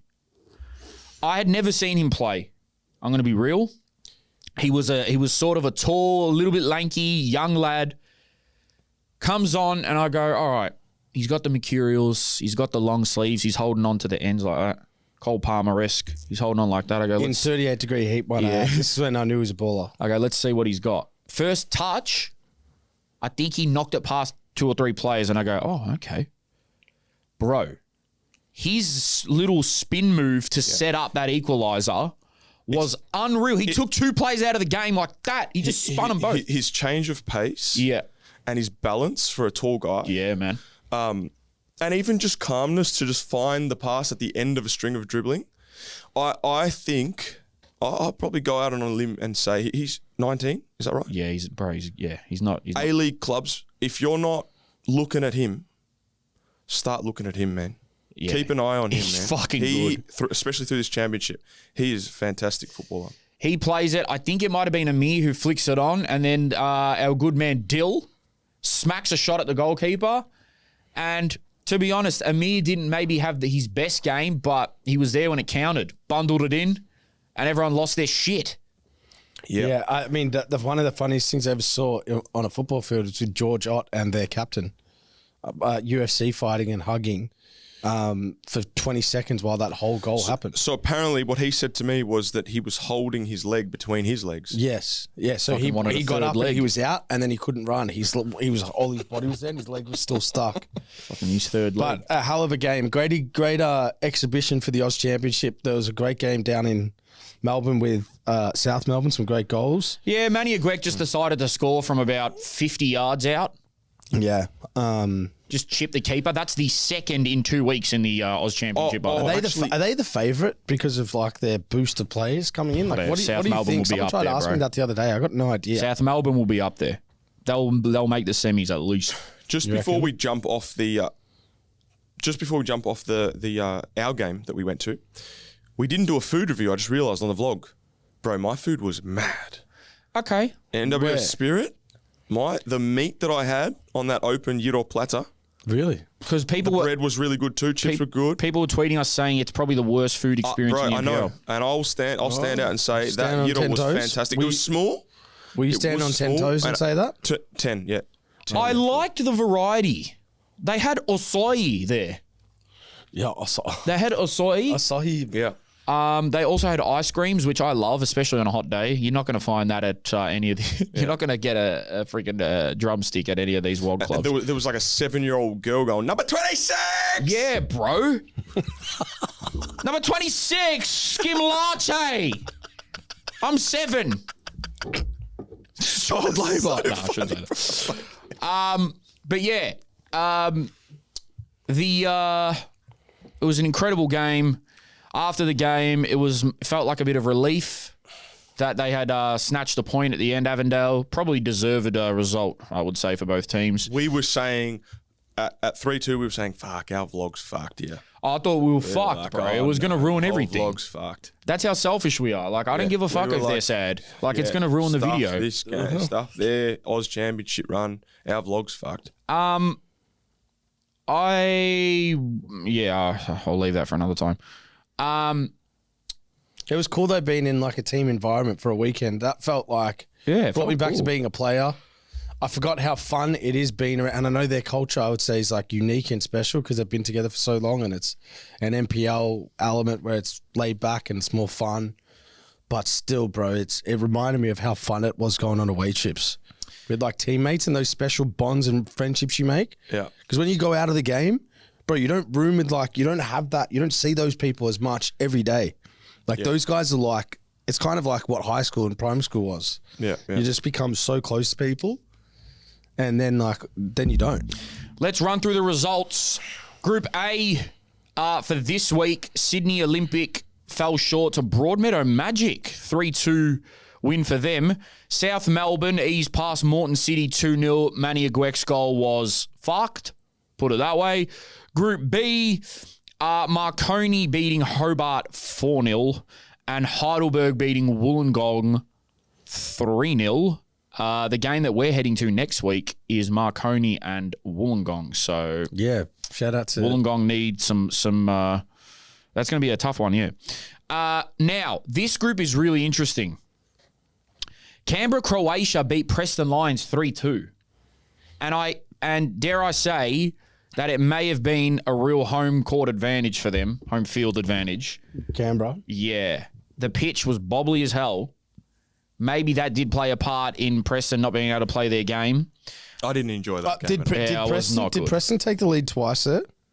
Oh, they definitely went up 1-0. Did they go up again to go 2-1? It was either that or they went up 2-0. Because I can't saw remember. the title was Comeback Killers. That's all right, Nico. That's all right, man. We'll go back to the other one. And then obviously Spirit and Avondale 3-3. Group D, Apia beat Sydney United 4-0. Now, credit to Apia because the crowd at that game looked really, really good. I know people say, including us, that the Sydney crowds aren't the greatest, but the crowd there was really good. 4-0 winners against Sydney United.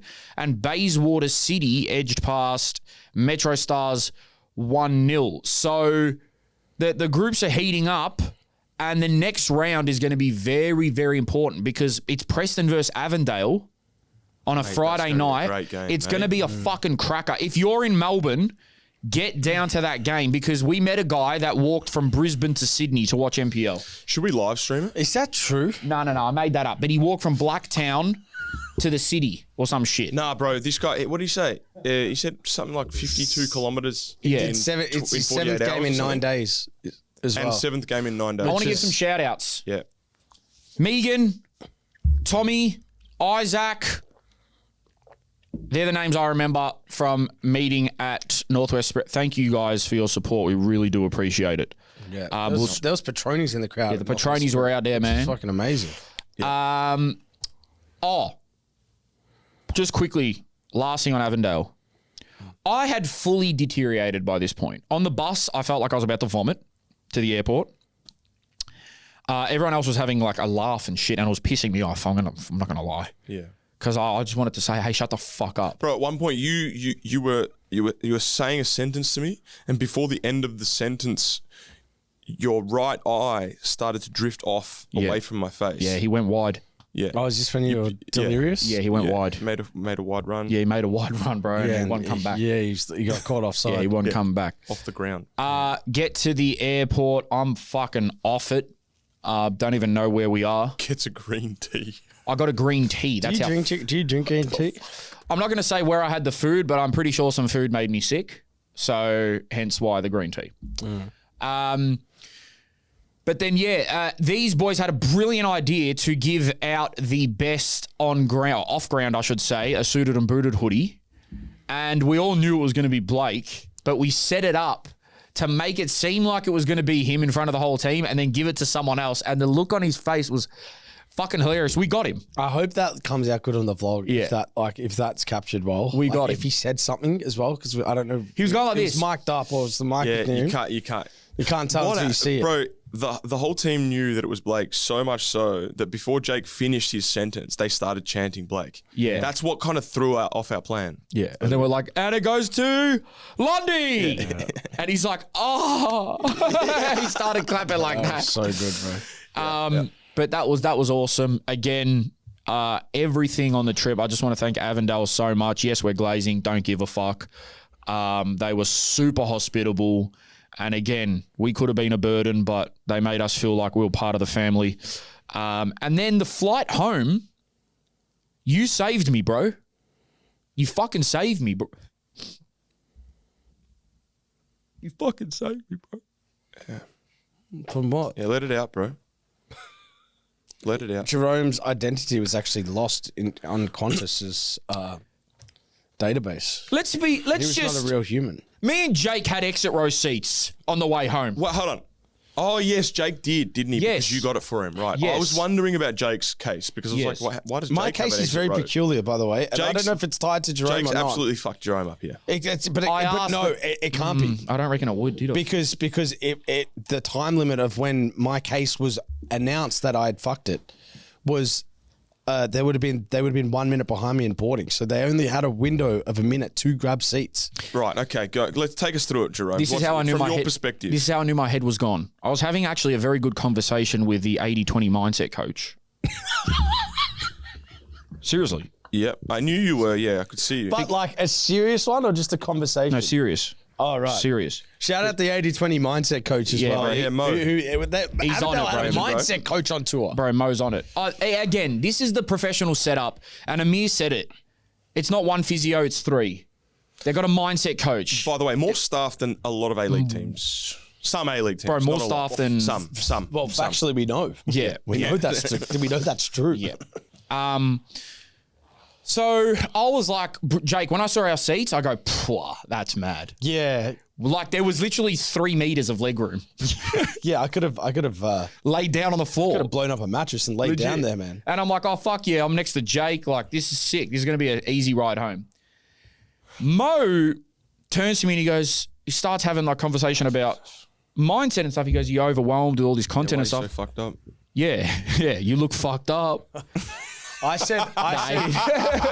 cheekily said, I mean, we could all benefit from Mo in our own way, but I cheekily said, oh, Mo, Jerome just kind of needs you sort of just on the back end of trips.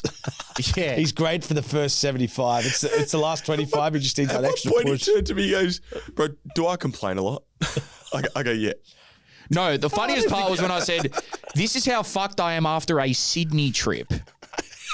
Yeah. He goes, it's the closest trip you could possibly do to I Melbourne, think pretty much. no, you remind me of my mum when it comes to like airports and organisation and having everything known and laid out. Oh, yeah, but that's just, I'm like that with everything, bro. Yeah. Oh, Yeah, like if there's a party, I want to know every single person who's coming. Like we realised that at the airport, I don't know if this is right, but it felt like you needed to know what was going on before you could worry about content. 100%. Yeah. 100%. I like He needed structure to and board his routine. seat. Yeah. All right, so we get into the plane, bro. I walk on. You and Jake are sat down in these emergency rows. Yeah. Take us through it. Now, it was one of them big fuckers. It was like It was an international It was an plane. international plane, right? So there was a lot of space. Anyway, I'm sitting there. The mindset coach is speaking to me. And then I see two people from the corner of my eye just sort of walk up and stand. And they're like looking at their tickets and they're looking at our seats. And bro, with all due respect to Mo, I was looking at him, but I was fully zoned Holy out. fuck! You know what I just realized, bro? If he's if He would've he's the picked up on level, it. yeah, and maybe he created that scenario to see like where your mind's at, bro. Bro, you know when you're speaking you to someone failed it. and they're talking, but you're not taking in the words because you're actually worried about what's going on here. Mm-hmm. And I just knew they were looking at their tickets and looking at us. And Jake goes, "Oh fuck!" I'm like, "Oh my god, bro!" And the staff come up. Can I have a look at your tickets, boys? Oh, fuck's sake. I know at this point when they've asked me something's gone wrong because when I'd lost my boarding pass. So I'd gone and printed a new one out and they changed my seat even though I told them I'm sitting in this seat next to Jerome. They put me 5 rows back and I didn't realize until I scanned it because I thought she knew what I'd said. And I'm like, fuck, I'm 50D now, not in 45. So there's a calamity of errors. So here. she's asked for my boarding pass going, they've double booked us. And I know she's taken my boarding pass, not looked at the seat number. I know I'm not like now supposed to be here. I do want to preface this by saying I actually like Qantas, but continue. I do too up until that point. Yeah. No, I'm purely They're- just they're complaining normally here quite to good. try get a free flight. So I get up. She goes to stand up for me, sir. And I was like, oh my God. Mind you, I'm already fucked up, right? And she goes, and then some cunt comes up to me and he goes, oh, sorry, mate, here's your real seat. And it's 51F. And then the whole team sort of started laughing because we're all in sort of like the same section. And then obviously I decided to become center of attention and start complaining out loud. Posted a story. Posted a story saying, Qantas, why'd you kick me out of my seat? I hope those two, that lovely couple enjoyed their fucking exit row seat, even though he wasn't over 6 foot. What I do want to interject here and just say, what they said to you was that they had double booked you, which I found so fascinating by like, all right, Jerome's sitting in the seat. You're in the seat. Yeah, why and then don't they they move? said, oh, sorry, mate, we've double booked this chair. Yeah. This person's standing up. Why do they take them shit. over you? No shit.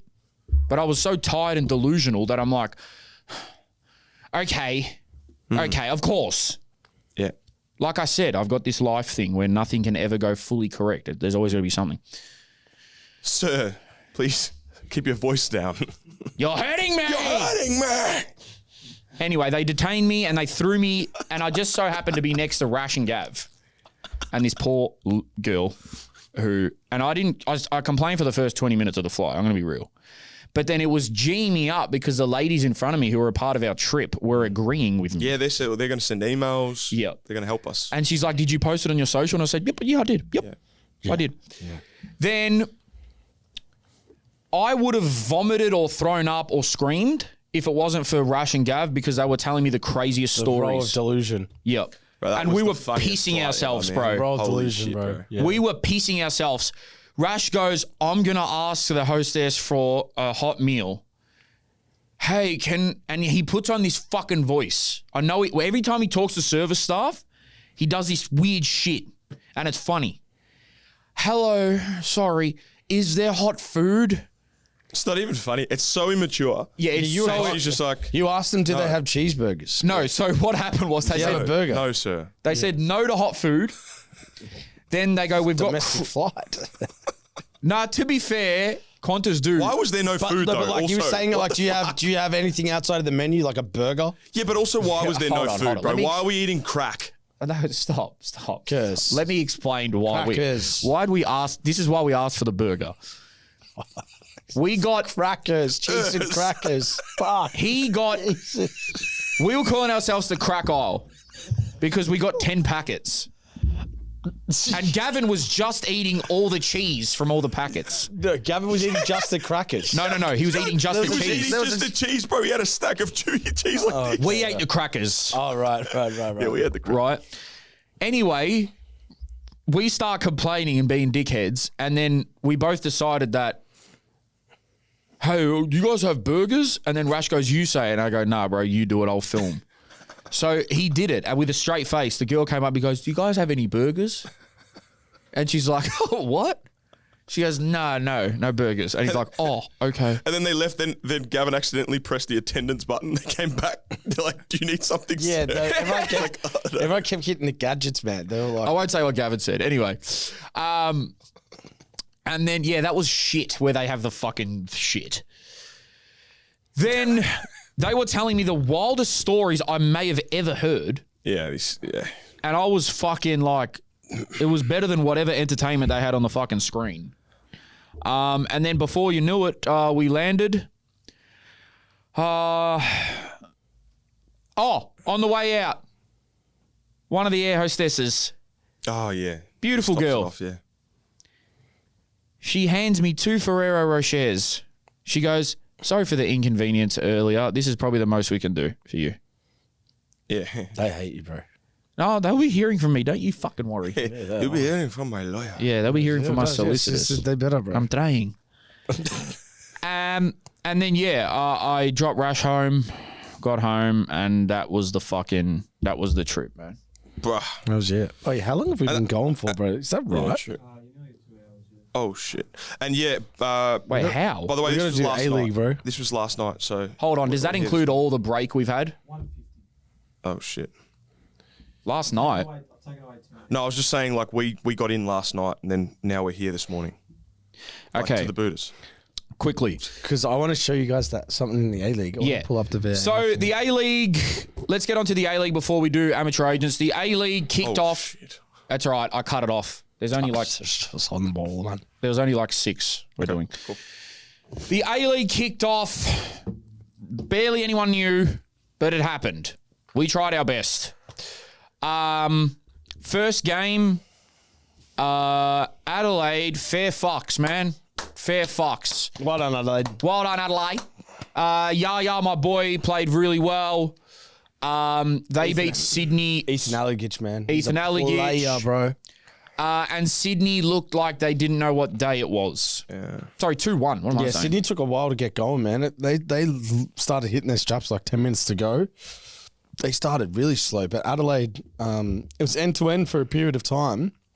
Adelaide probably could have had a few more goals if it wasn't for a fellow Buddha in Devonish that made some top saves. Brisbane versus MacArthur, not exactly a game you'd want to rewatch. It was kind of ugly. Kind of ugly. Nothing really to report there. Well, Shout out no, Brisbane. Shout out Well Brisbane. done. 1-0. Go Brisbane. Brisbane Raw. We love you. Yeah, they've won, and we've gone nothing really to report on there. Brisbane Raw has commented on us Yeah, saying we've got a mad agenda against them.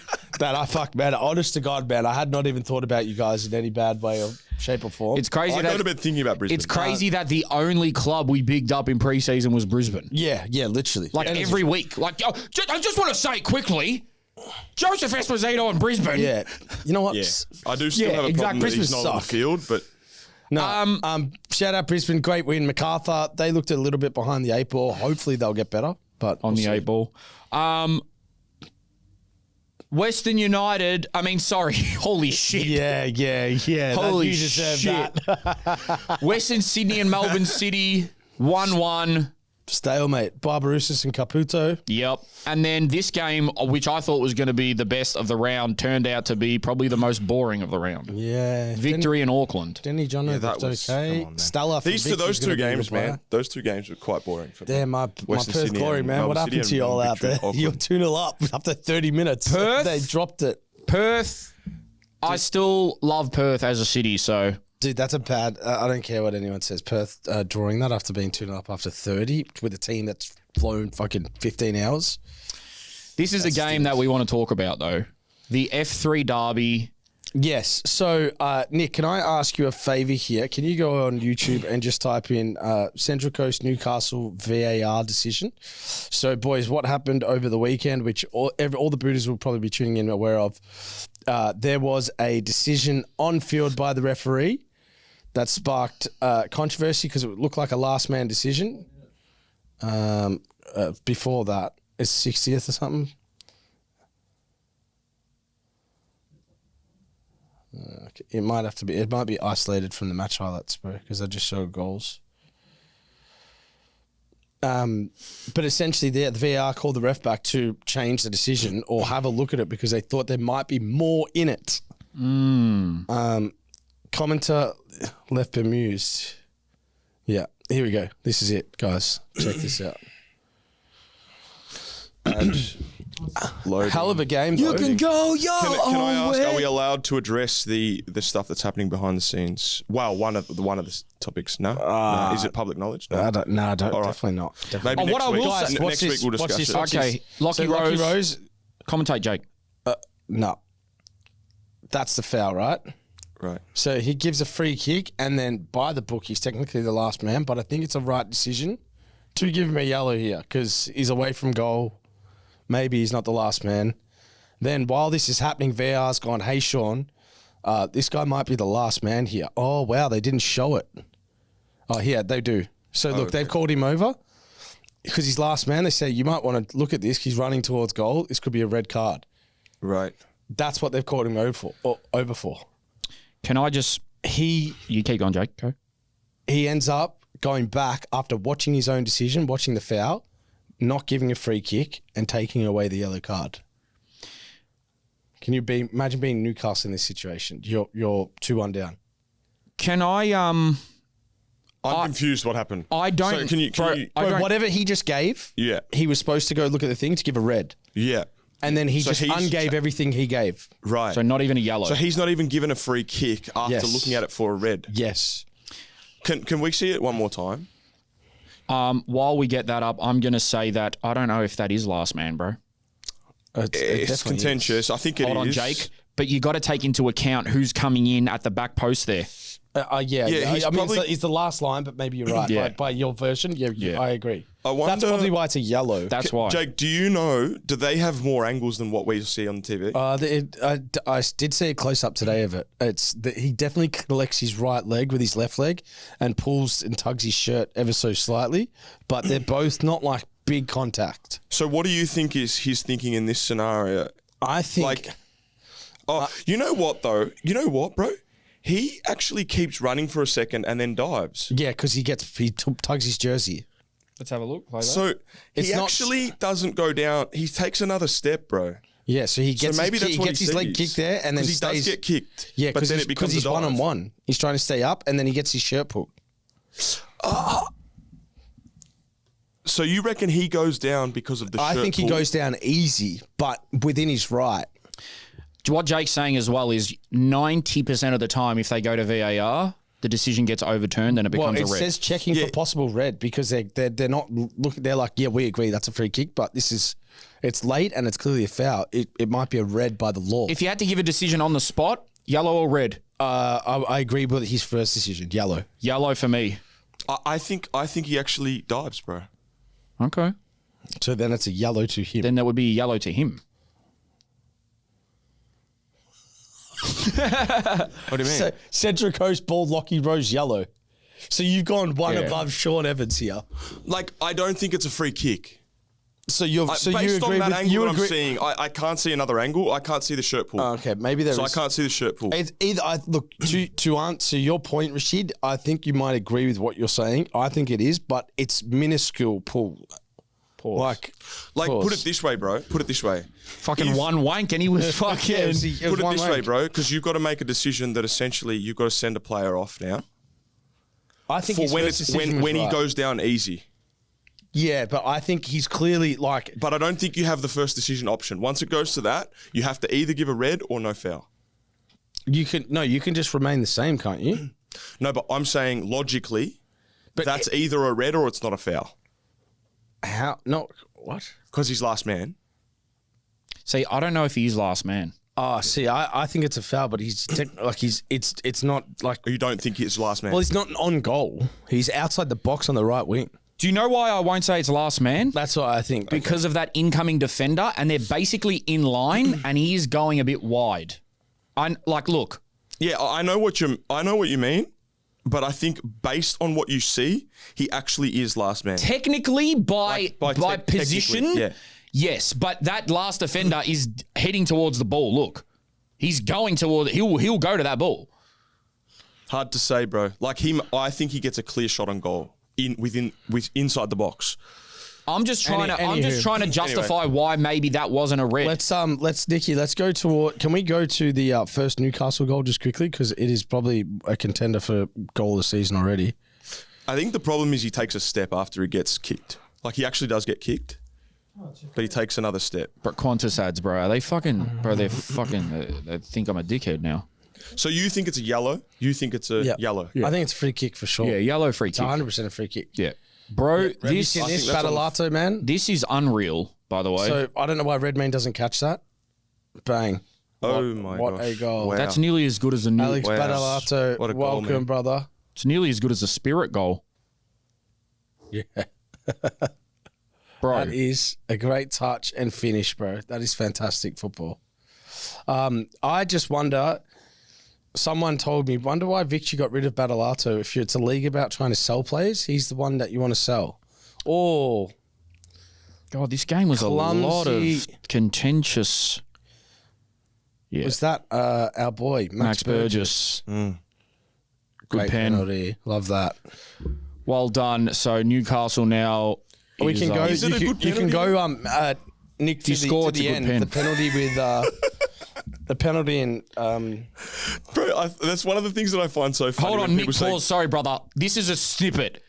"Oh, When someone says, "Wow, that's a good pen," yeah, bro, it's just when it's good. it's just when they score. Yeah, because bro, people hit the ball. It's like the worst pen ever, and the goalkeeper dives the other way. Yeah. And then people go, "What good pen." Yeah. Yeah, it's like people. It's like Fuck, bro. it's like who are the best penalty takers? The ones who score the most. But jokes aside, some players do hit them top bins. Well, that was good Yeah. because his pause, keeper went, and then he went the other way. Oh yeah. Anyway, this is the So this is the frenetic minute of the last dying moments of the game. Penalty. that is to the weirdest Newcastle. challenge ever. Theo Why would you put a Harris. leg in there? Eli Adams. That's his first penalty he's ever Oh, taken. see now that's not a good pen. That's not a good pen. Redmayne saves it. Lockie Rose has Lockie a chance Rose at at the the minute. Oh wow, bro. Yeah. That was a good pen. Look at Redders, bro. I love Redders. There is 30 seconds left on the clock. He hits Wow, it clean, bro. Eli Adams, just like a bit too straight. So that goes direct down the other And then end. watch this. Shuznar kicks it up. Delianov must think it's a pass back because he doesn't go with his hands. What? Oh wow. And then What, Duarte scores. Well, see, I don't know what Delianov was doing, but he doesn't go with his hands if you watch, because I think a he thinks this strange is a pass pass back. Wait, hold on. Because he should clean up the player. Look. Am I missing something? Why he is go no with one his there? head? No, go back a bit, Nick, so we can get a better angle. Oh, here. Watch him go with his head. Oh, you're right. How? Why would you think that's a pass back? I don't know if he may- did. but- I don't know if he did, but I'm like, what else? But maybe it's seen as that, bro. Like if you're a centre back and you're almost in your box and you just kick it straight up in the air. No, I would That's never for pay your that. goalkeeper to catch. Who? I would- What else are you doing? Why else are you doing Bro, that? he's trying to clear it. He's trying to clear it. Well, Thomas Sorensen said something. I don't know. Thomas Sorensen said something very interesting today about this.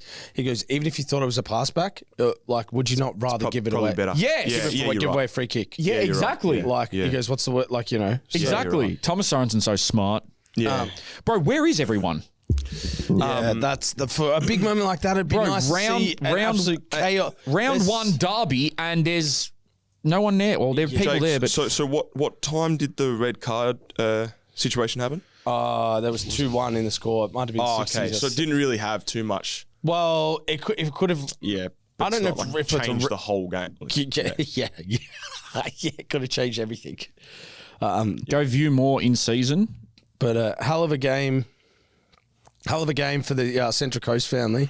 Nah, that ain't this weekend, man. That's all right. Did you? None of us watched that full game, huh? That's when we were kind of we were flying or in yeah. transit. Yeah. There's no event info for the Mariners and Jets game. Because I'd love to know how What do you wanna Newcastle look at? looked in Attendance? games Attendance.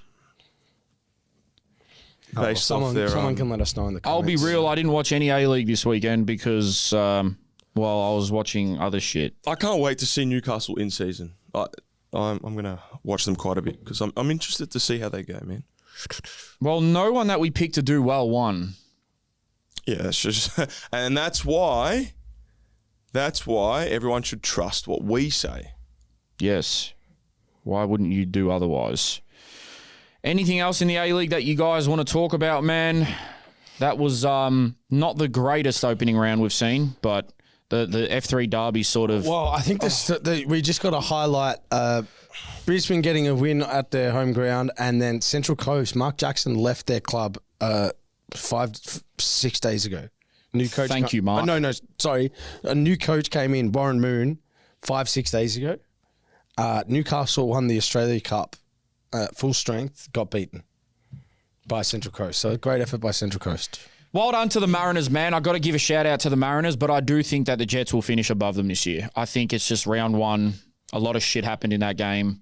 And I know you're going to say Newcastle bias or whatever, but yeah, they're in my good books. So Very much so, bro. I do love Trent Sainsbury, though. Yeah, we love you, Timmy. We need you on the show. So is this... You keep talking. Is this accurate? I just want to... Does anyone want water? So this is ChatGPT round one attendances. No one. So we've Yes, got... please. Yes, please, bro. So we've got Brisbane Roar versus Macarthur, 6,218. Adelaide United versus Sydney FC, That was a good crowd. 11,708. Well done, Adelaide. Melbourne Victory versus Auckland at Amy Park, bro, 11,558. That's fucked up. Bro, that was game of the round too, bro. Yeah. Western Sydney Wanderers versus Melbourne City. What would be a normal crowd you would get at the biggest, like Bro. one of the best teams in the league when That's you sold when you- out. That's sold out. Well, really, when you were playing, sold out. 25. High 20,000. Swear to God, bro. yeah, I would say. There are 13,000 people not going to the game anymore. I would say, yeah. I would say. Wow. Mid to high 20,000s. Western Sydney Wanderers versus Melbourne City, 9,200. Perth Glory versus Wellington Phoenix, 7,800. The biggest standout for me there is the Melbourne Victory versus Auckland City, Auckland FC, 11,558. Bro, a team like Auckland, Melbourne Victory, decent strength this year. Man, 11,558 at Amy Park is not a good turnout. Adelaide United versus Sydney is decent. I think that's got quite good. 11,000 at Coopers. Adelaide, man. It's almost 12,000 at Coopers. That's good. I'll just interject. That was, I take it back, I did watch a game and it was that one. Coopers is so good. The Adelaide United fans are really consistent. And 11,000 at Coopers felt watchable. And it was like a good atmosphere. Call it 12. It's 11.7. Yeah.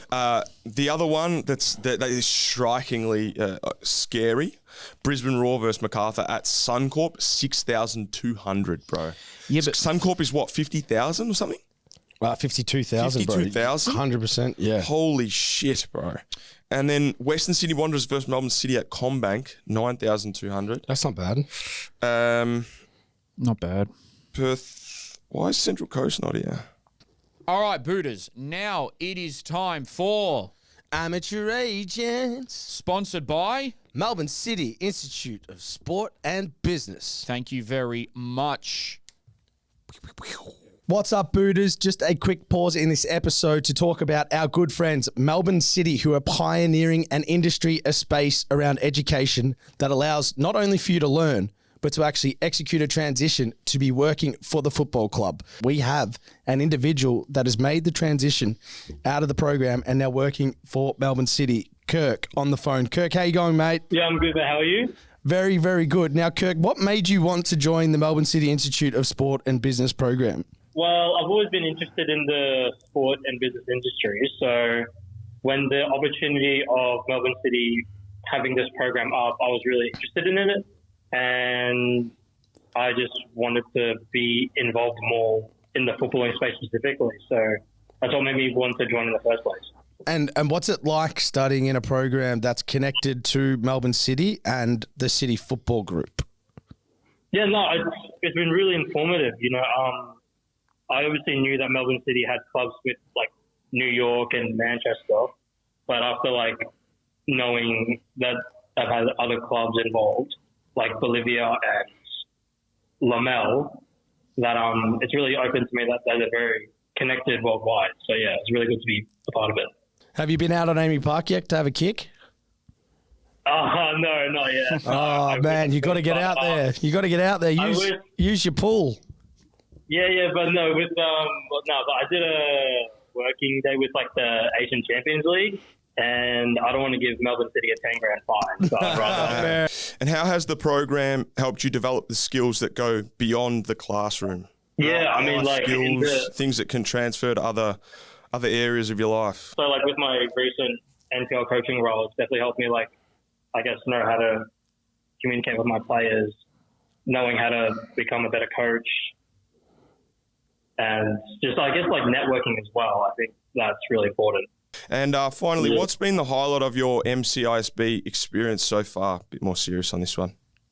Definitely working with the academy, knowing, like, obviously there was like an introduction of like, oh, who's interested in working in the academy space, and I put my hand up.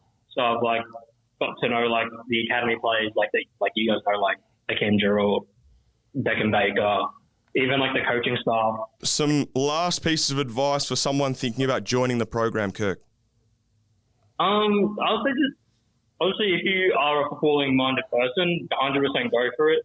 For me, I was always like, a bit skeptical at the start, like, oh, what are the expectations? But now that I've come out on the other side, for me, it's been a really good experience. And I think for people who are into football or in other sports, really, just go for it. All right, Kirk. Yeah. Thanks, mate. Thank you, mate.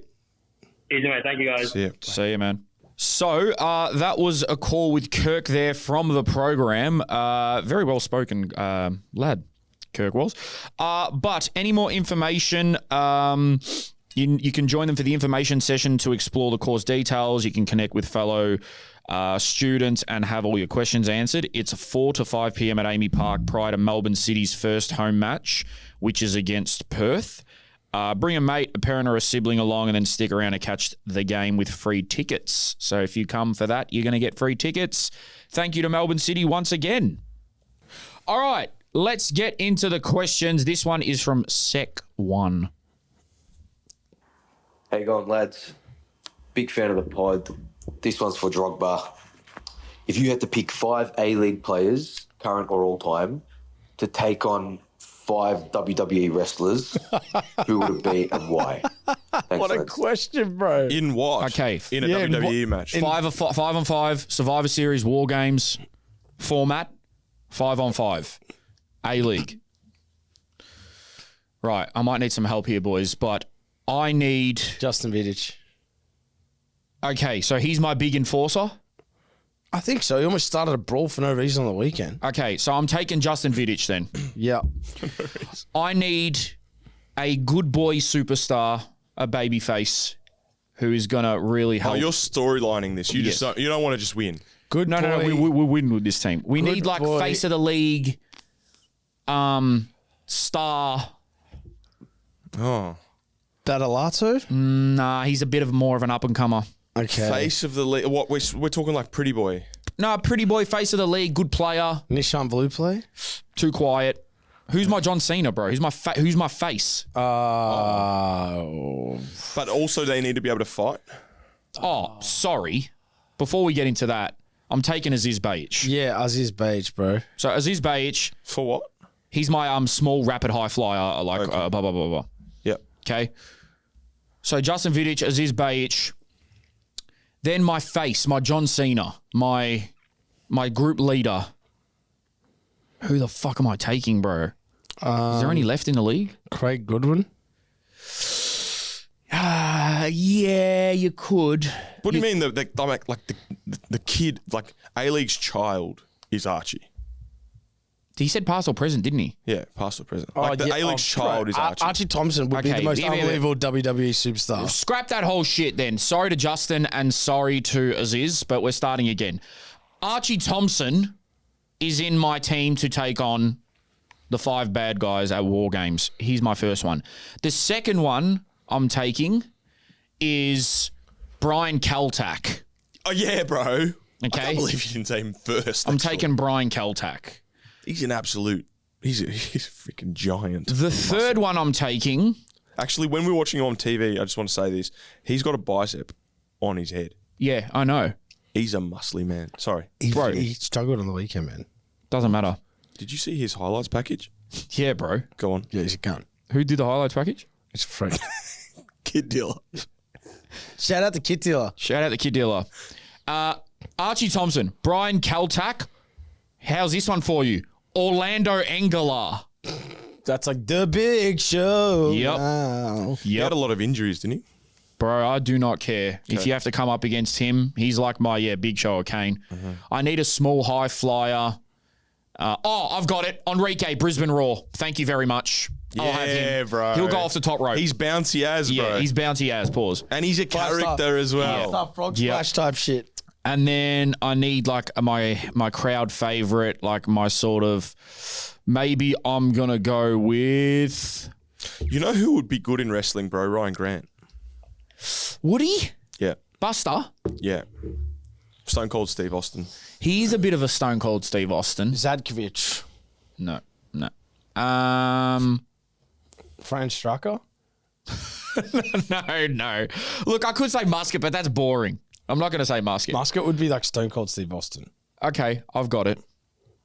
Our last pick is Fahid. And our manager, our Paul Heyman, is John Cosmina. That's who I'm taking, and we're going to win in the Survivor Series War. What a chaotic team, bro. Someone's going to hear this, and this is going to be a photo or a GIF or a meme.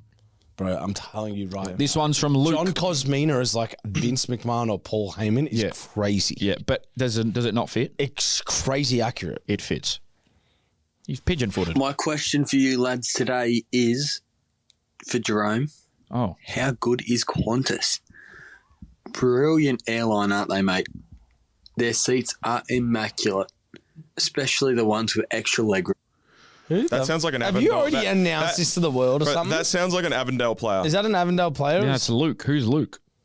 Did that not sound like an Avondale player? I don't know. Because I know he put He two put a stories. story up, Yeah, but- did he say all that? You know, the thing about it is I've bigged up Qantas for years because they're so much better than their competitors. But now they've just let me down. So that's all on that. This is from Zico, Big Zeeks, man. Every week he's here. Shout out Zeeks. Hey fellas, I've just been watching the Australian Championship and have been super impressed by everything happening, the games, the coverage, the fan involvement, super sick. But I just think promotion and relegation is a lot further off than everybody thinks. I just think the gap between clubs in the championship is already pretty big, yet alone compared to their A-League counterparts. And I think, promotion and relegation is kind of the solution that's being thrown around that I don't think is realistic and I think is more of an enhancer rather than a solution. However, I do think that some of these clubs do deserve to be in the top flight of Australian football. And I think what will happen and what I'm kind of pushing for is the kind of like top 6 clubs from the Australian Championship to be put into the A-League. Assuming that Western United and this Canberra team join the comp, we'll have 14 teams, which is like nothing. We're running with 12 teams right now, which is literally crazy, bro. But, rounding it out, adding 6 teams, making like a 40-game regular season, I think would be sick. And I think it's a great way to kind of like encourage growth in the championship without, without jeopardizing, There's two parts there, I guess. Yeah, One, that's do they have the ability to go up? Yeah. Does anyone think promotion and relegation is close though? No. But he's I saying don't think so. But Implying theoretically, do you thinking think if promotion was there, the opportunity for promotion was there, these clubs could go and play at a professional level? With like a couple more players into some squads, yes. I think I'm more concerned about the A-League club falling out of the bracket and surviving. we spoke about this though. I think a certain NPL teams that find their way up will probably find a way to Take the team that swim, we watched not on sink. the weekend, Avondale. 2 or 3 Heidelberg- big players. bro. Heidelberg as well. They're almost mid-table. I'm not even joking. Like 2 or 3 big signings into that team, they're going to be a strong team. What I will say as They well need more is physicality though, like stuff like that, little things like that. what I will say is though, everyone talks about but what if this club dies? What if that club dies? Bro, that's what it is. Like, we want the clubs that can survive. Like, we don't want clubs that are always like, oh, they're hanging on for dear life. Yeah. Who wants that? That's the whole point of accountability, right? Yeah. And I know it's sad for the fans and the players and the staff and all of that. Of course, you feel for them. But there are going to be other jobs in football if these other teams are coming up. The league, the top league in this country, should be full of stable teams with money. And, I know they call us NPL dick riders or whatever, but there's a few teams in the A-League, ones that have like folded in the past. Yeah, I'd rather see a South in the A-League. I'd rather see an Avondale in the A-League because like they're probably going to be more stable. Yeah, and to your second part of that question, which was about adding the top 6 teams into the already A-League group, I think I would prefer a promotion relegation. In an ideal world, I would prefer, because again, you get the accountability, which the whole purpose of that is we want more depth. Well, you want clubs that are not doing well enough to fail. yeah. That's what you want. Yeah, but the ones that fail, how far do they fail? Do you know what As I mean? far as they deserve to fail. But like, what if they don't live anymore, bro? Yeah, that's what needs to happen then. And then that's where the level of risk is. Like, that's where we need billionaires to come in, bro, in this country. But Jake, wouldn't you say that? drop cash. But wouldn't you say that every other? Give us cash, bro. You hear every other week of teams over in the lower leagues of overseas going into admin and stuff because things haven't been done correctly, Yeah. and they don't get bailed out every fucking time. Yeah. So, I would love to see some of these NPL teams in the top flight. People can talk about attendances and stuff all they like, but if they've got the money, they're going to stay in the league. This is from Anonymous. Fellas, first, quick shout out to Jerome on your journey to getting fucking shredded. I'll give the boys a second to get around him as well. Oh, he said he'd give you boys Lovely. a second to get around me. Because in that skit you did where you're the shit ethnic customer and you chucked on that Fucking idiots. shirt that was too tight, you were almost skinny enough that joke wasn't even that funny because you just look like a fella in a tight shirt. But No. for real though, love to see it. Is that Joey Keep it up. Cahill? No. Now, I don't know if I've been smoking crack, but none of my mates can remember this. But when the championship was really gearing up to start up, Cracking gear. any of the teams that put in as foundation clubs, the NPL said, well, if you go over, sucked in, you're not coming back, fuck you. None of my mates remember. Did that happen? Maybe I'm smoking crack. I don't know. It does beg the question, what is the pathway for these teams to come back if the championship does only run for 2 years? Obviously, we're all hoping it runs longer, but, it's sort of unfair for them to just slide straight back in to the top of the NBL. So what's the pathway? Wait, who slides back in straight to the top of the NPL? What does that mean? He threw me off with the crack. So let me explain. First of all, thank you, brother. I appreciate your kind words. And also, by the way, I've been getting around your journey more than fucking anyone. Thanks, man. Yeah, was that a dig? Because No, Jesus oh my! Christ. You guys are so Fucking idiots. fucking hilarious. You fucking idiot. You guys take shit so wrong to me sometimes. He said he's going to give you boys a second to get around me, as in, it wasn't a dig. On the second part, It was a dig. it was a fucking dig. you're a fucking idiot. On the second part, I think what he's alluding to was maybe if the Australian Championship was going to become the NPL, that they wouldn't be allowed back in the state federations. I think that was a thing, bro. Do you understand what I'm saying? No, sorry. Okay, so Break the that down Australian again. Championship was meant to be a second division, a league. Yes, it's not a it league. was, It's yeah. it's a It's a tournament now. Yeah. So if it was to become a league, Right. would South Melbourne still play in NPL Vic? I still don't get it. What do you mean? They would play in Oz Championship. They'd play Yeah, both. but Sorry, no, again, it wouldn't be called that, but they would be playing in the second division. exactly. Right? But his point is, was there a part where the federations are saying, if you join the Oz Championship, you can't come back to us if the league fails or whatever? Well, there's a reason why the state federations, I think, aren't fully enticed. You by still this. don't get it, do you? No. Okay. Yeah, so well, think of what we just watched on the weekend. Is instead of being a Champions League format, it's a it's a home league. and away league. Right. Yeah. Yeah. So then Avondale plays in this league, yeah. and then they in March they go back and play in the NPL. What they're saying is you can't do both. Yeah, that would make sense, yeah. If you're playing in the second division, you can't play in the third division as well. Yeah. Yeah, so what's but the point? no, but he was saying, well, like, was there an argument of because it was only going to last for 2 years or whatever? Once it's done, do they go back to the NPL? But it's not in the format what they were talking about.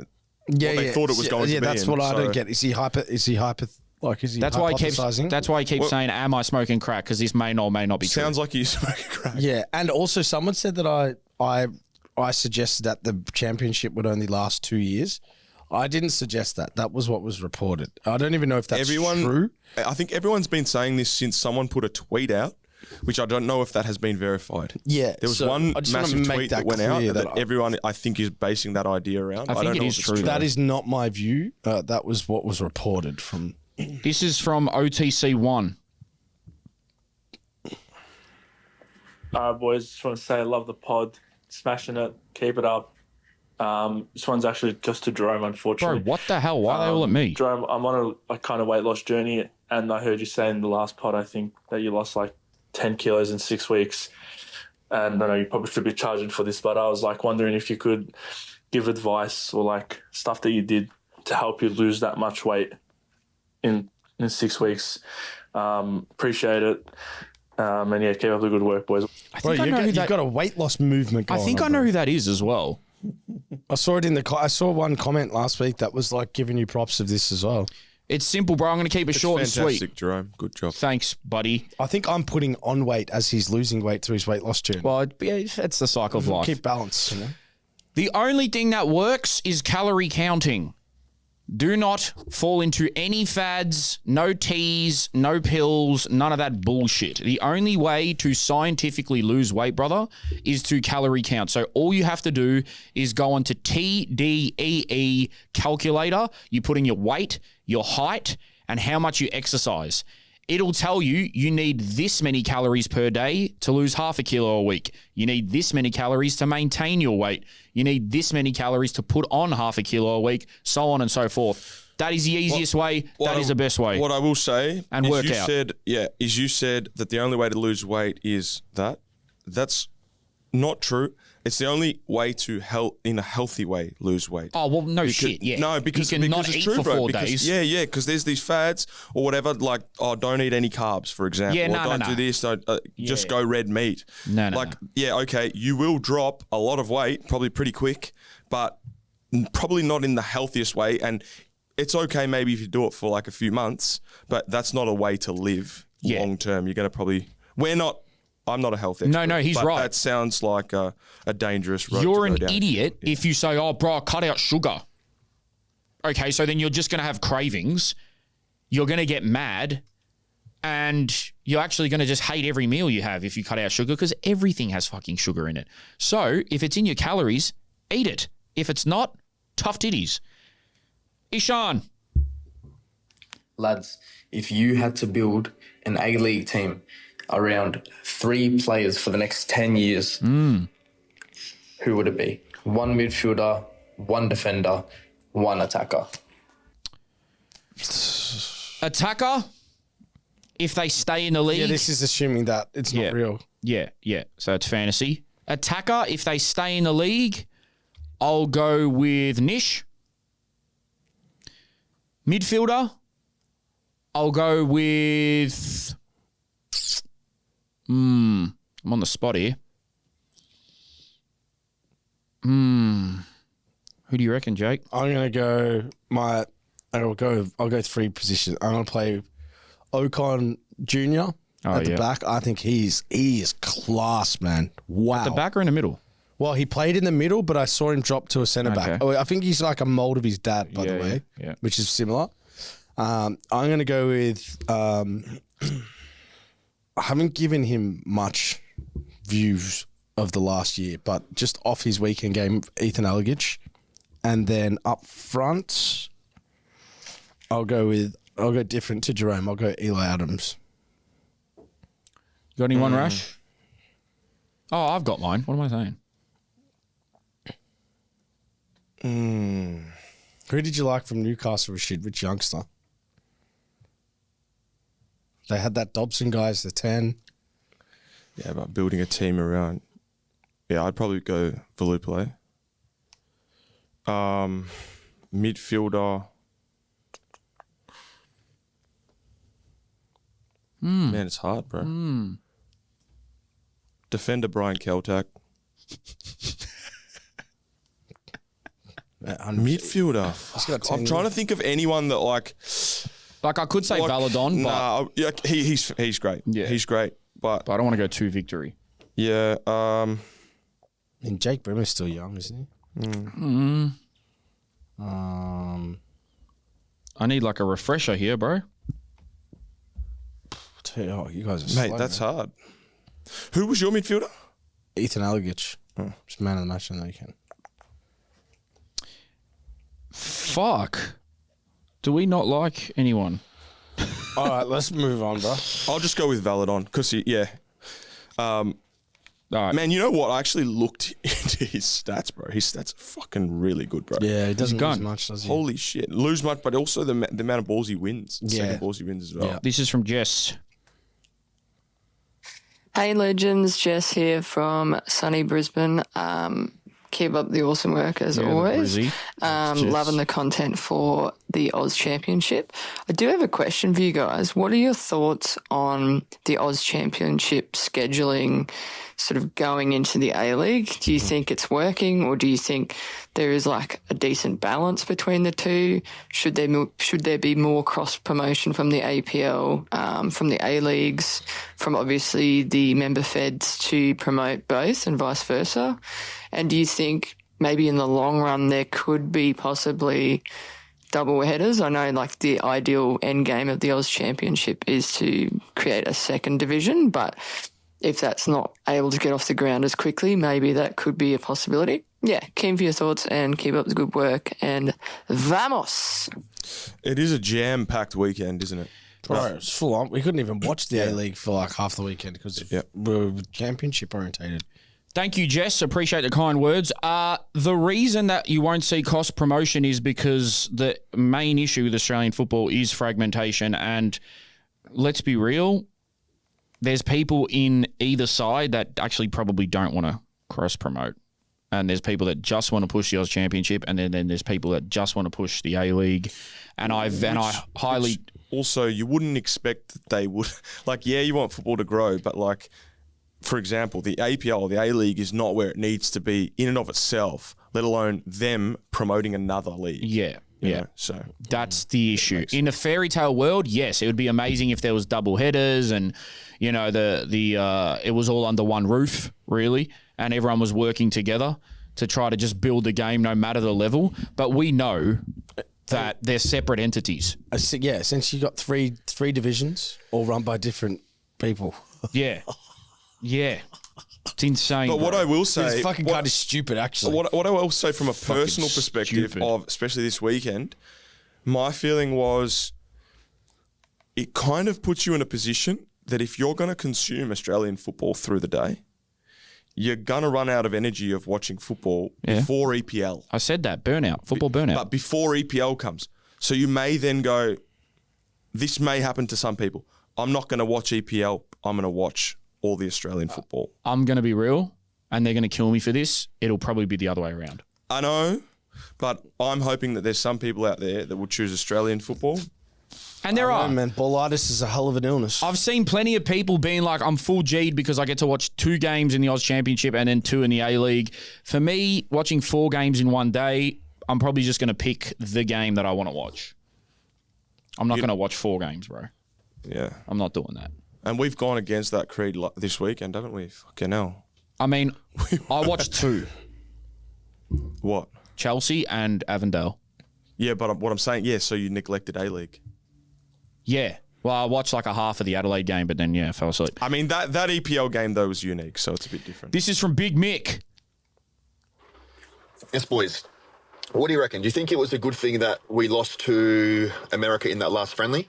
I just think with the way that we've been playing, we've got such fine margins, and like there was no possible way that we could keep winning by scoring these jammy goals like Japan against Canada, even that first game against New Zealand, like just not sustainable. And I kind of felt that that was papering over the cracks a little bit by getting all of these wins. Like the commentators kept going on about, 50 wins in a row from Papa or whatever it was. But that was, for me, it was kind of like papering over the cracks a little bit. So do you think it's a good thing that we lost. And do you, as ex-pros, ever come out of a match thinking that way, or is that kind of like a thing that just the fans will kind of try to look at positives for sometimes? Also, Jakey, you're off your head, mate. Glory, they're not winning the league, mate. Is that a fucking dig? Hey, do you know what? I generally regret my Glory decision for one reason alone, is I feel like people that go for Glory even have told me, hey man, that's like a stupid decision. But I'm hoping what I got told about Tom Lawrence being an absolute superstar, that brings some good fortune. But yeah, maybe I am. What I will say from a player's perspective, you know when you've dominated games and when you've deserved to win. And 100%, when you come in to the dressing room or when you get into your bed at night and you may have won a game, but you know that you kind of got lucky or you didn't dominate that game or you didn't like make a significant amount of reason for why you should have won it. Even if you're winning games, you know you're constantly aware of that. And I'm not sure if this result will wake them up or anything like that, but every player would know that there were situations where they were getting lucky and they need to start to deserve wins and points. I agree with his sentiment. I think that it was papering over the cracks, and you never complain with a win. Like a win's a win. But at the same time, like Rash said, you know that, okay, this probably can't happen every week where we get dominated and then we just take our chance and then we end up winning 1-0 or whatever. It's never good to lose anything to the United States of America. I don't even care if it's badminton. They're pretty good. They're a pretty good team on paper though now, man. Who? America? Yeah, they are. Like their starting 11 at the World Cup's going to be nice. We gave them a run for their money, for sure. With Pochettino as coach too. Yeah, and their players are fucking sook. But Stop forgive me, Popper's sides, man. For as long as I've watched him, have never been like really elegant, beautiful football sides. They've been designed to win and designed to suffer and suffer well and grab results. And he's very good at that. This is from Anonymous. 2 more after this. Hey, boys. Just want to say how good the A-League preview podcast was. Oh, thanks, man. Brilliant. Great listening. Thank you. Even if Rash did lose his head 3 seconds in, brilliant. He forgot a team. I want to give a bit of a shout out to the Central Coast down the road down there. Yeah, but they proved a few people wrong down there. There's plenty of fight left in those guys this weekend. It was good to see. Yeah, young bloke's a massive Mariners fan, and he was amongst it all, and yeah, brilliant. Hopefully, there's a little bit of tickle left in them. They showed something on the weekend. It was good to see. Anyway, love the show, lads. Thanks, brother. And that's good to hear that the young lads are getting down to the games and supporting and stuff. In terms of the result, it's huge because of maybe what's going on behind the scenes. And, everyone touting them to be in the bottom 3 or whatever. But I wouldn't get too excited with it personally because it was just one of those frenetic games. It's not like they won 3-0 and it's like, I still do think they're not going to do great this year.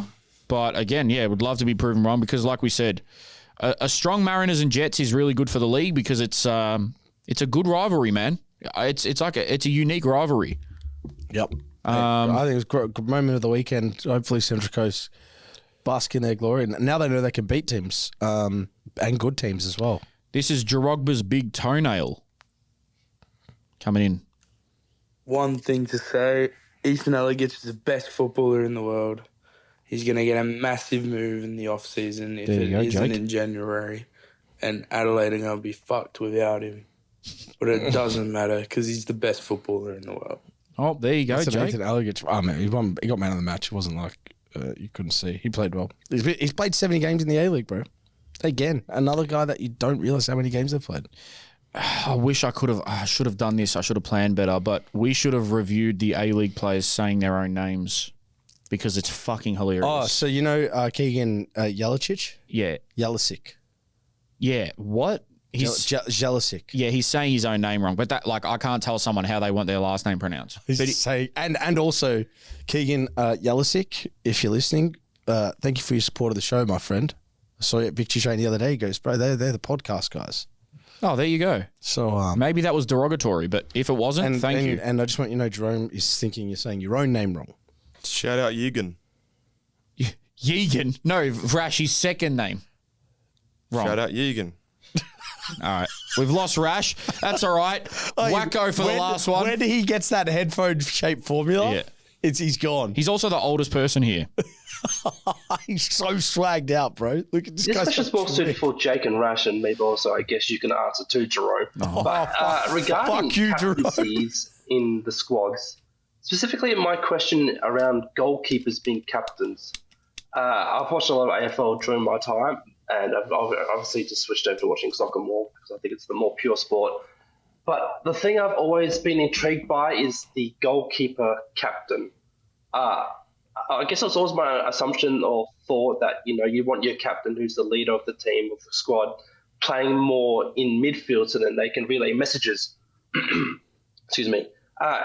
Matt Ryan being captain for the Socceroos is always kind of I haven't really agreed with it. It kind of annoys me, but I don't know if there's a reason why goalkeepers make good captains, specifically in the ways of comparing to AFL. I mean, they're different sports and whatnot, but I just always wanted to know, why do goalkeepers sometimes be captain? It just doesn't make sense to me.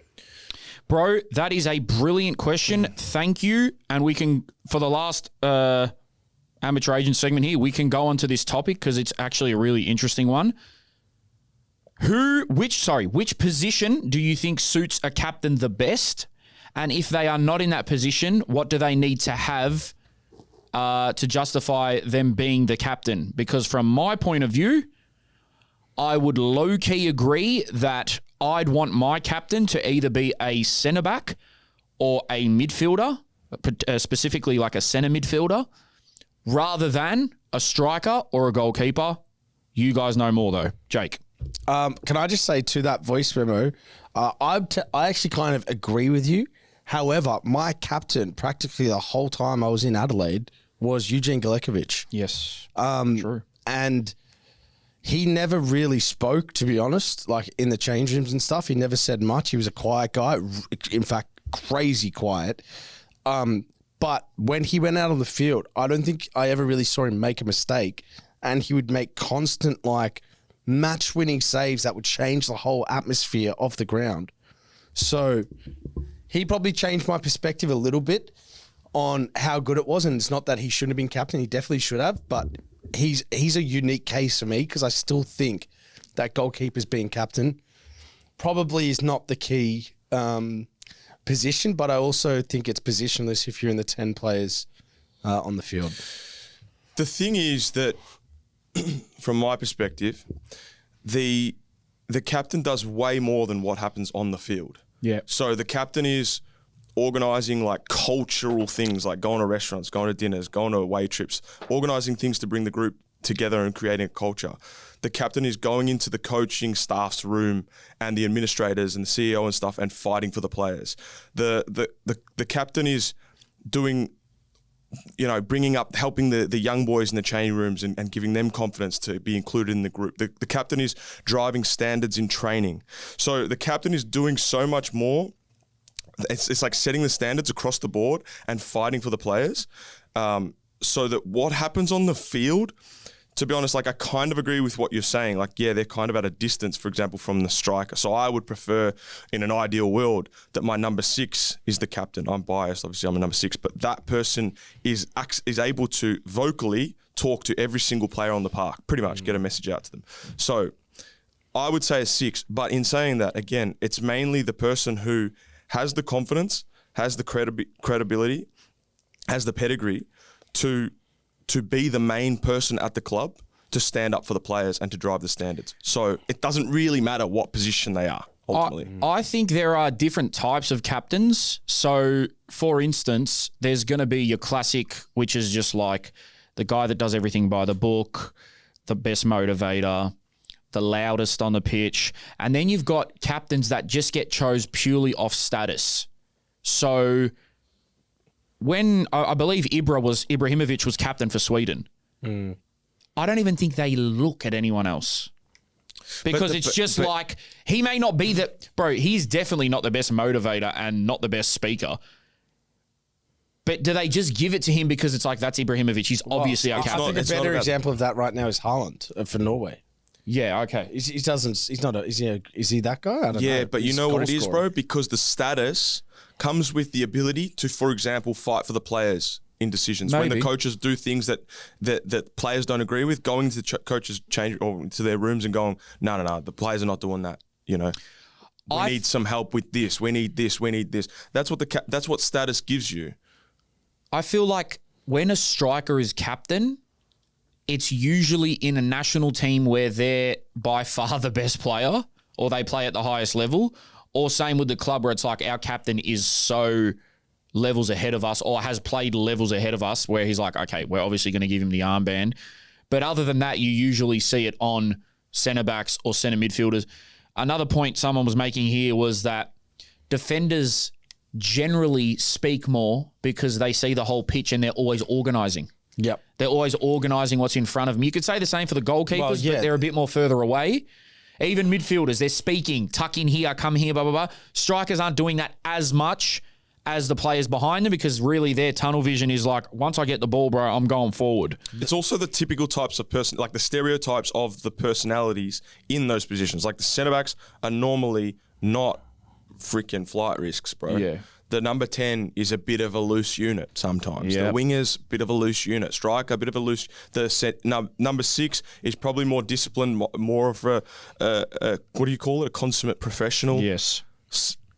Goalkeepers, they're normally pretty professional, even though they're crazy, right? So it's like the stereotype of the position. I think that's why a lot of captains are centre-backs, number 6s, goalkeepers. It's like the disciplined professionals normally. Yeah, and another thing as well, age comes into it as well for me. Yeah. I feel like, you look at us with Reece James, he's one of our older players, if not our oldest. Is he old, bro? Bro, we've got the youngest team ever. He's like 26 though or something, yeah. Right? Yeah. And even though he's a fullback, it is that level of respect. I feel like if it's going to go to anyone, he's been there the longest, he's done the most with us, it's going to go to him. But then, sometimes they're just good talkers. Sometimes it's the lead by example type. Sometimes it's the status. So, it doesn't really matter per se. I don't think it changes a game because then you see Harry Kane as captain. Like, he's a great captain in my eyes. He is like what you want as a captain. But, good question, bro. Great question. All right, Booters, we are all on our last legs, to be honest with you. So that'll do us there. Thank you for tuning in.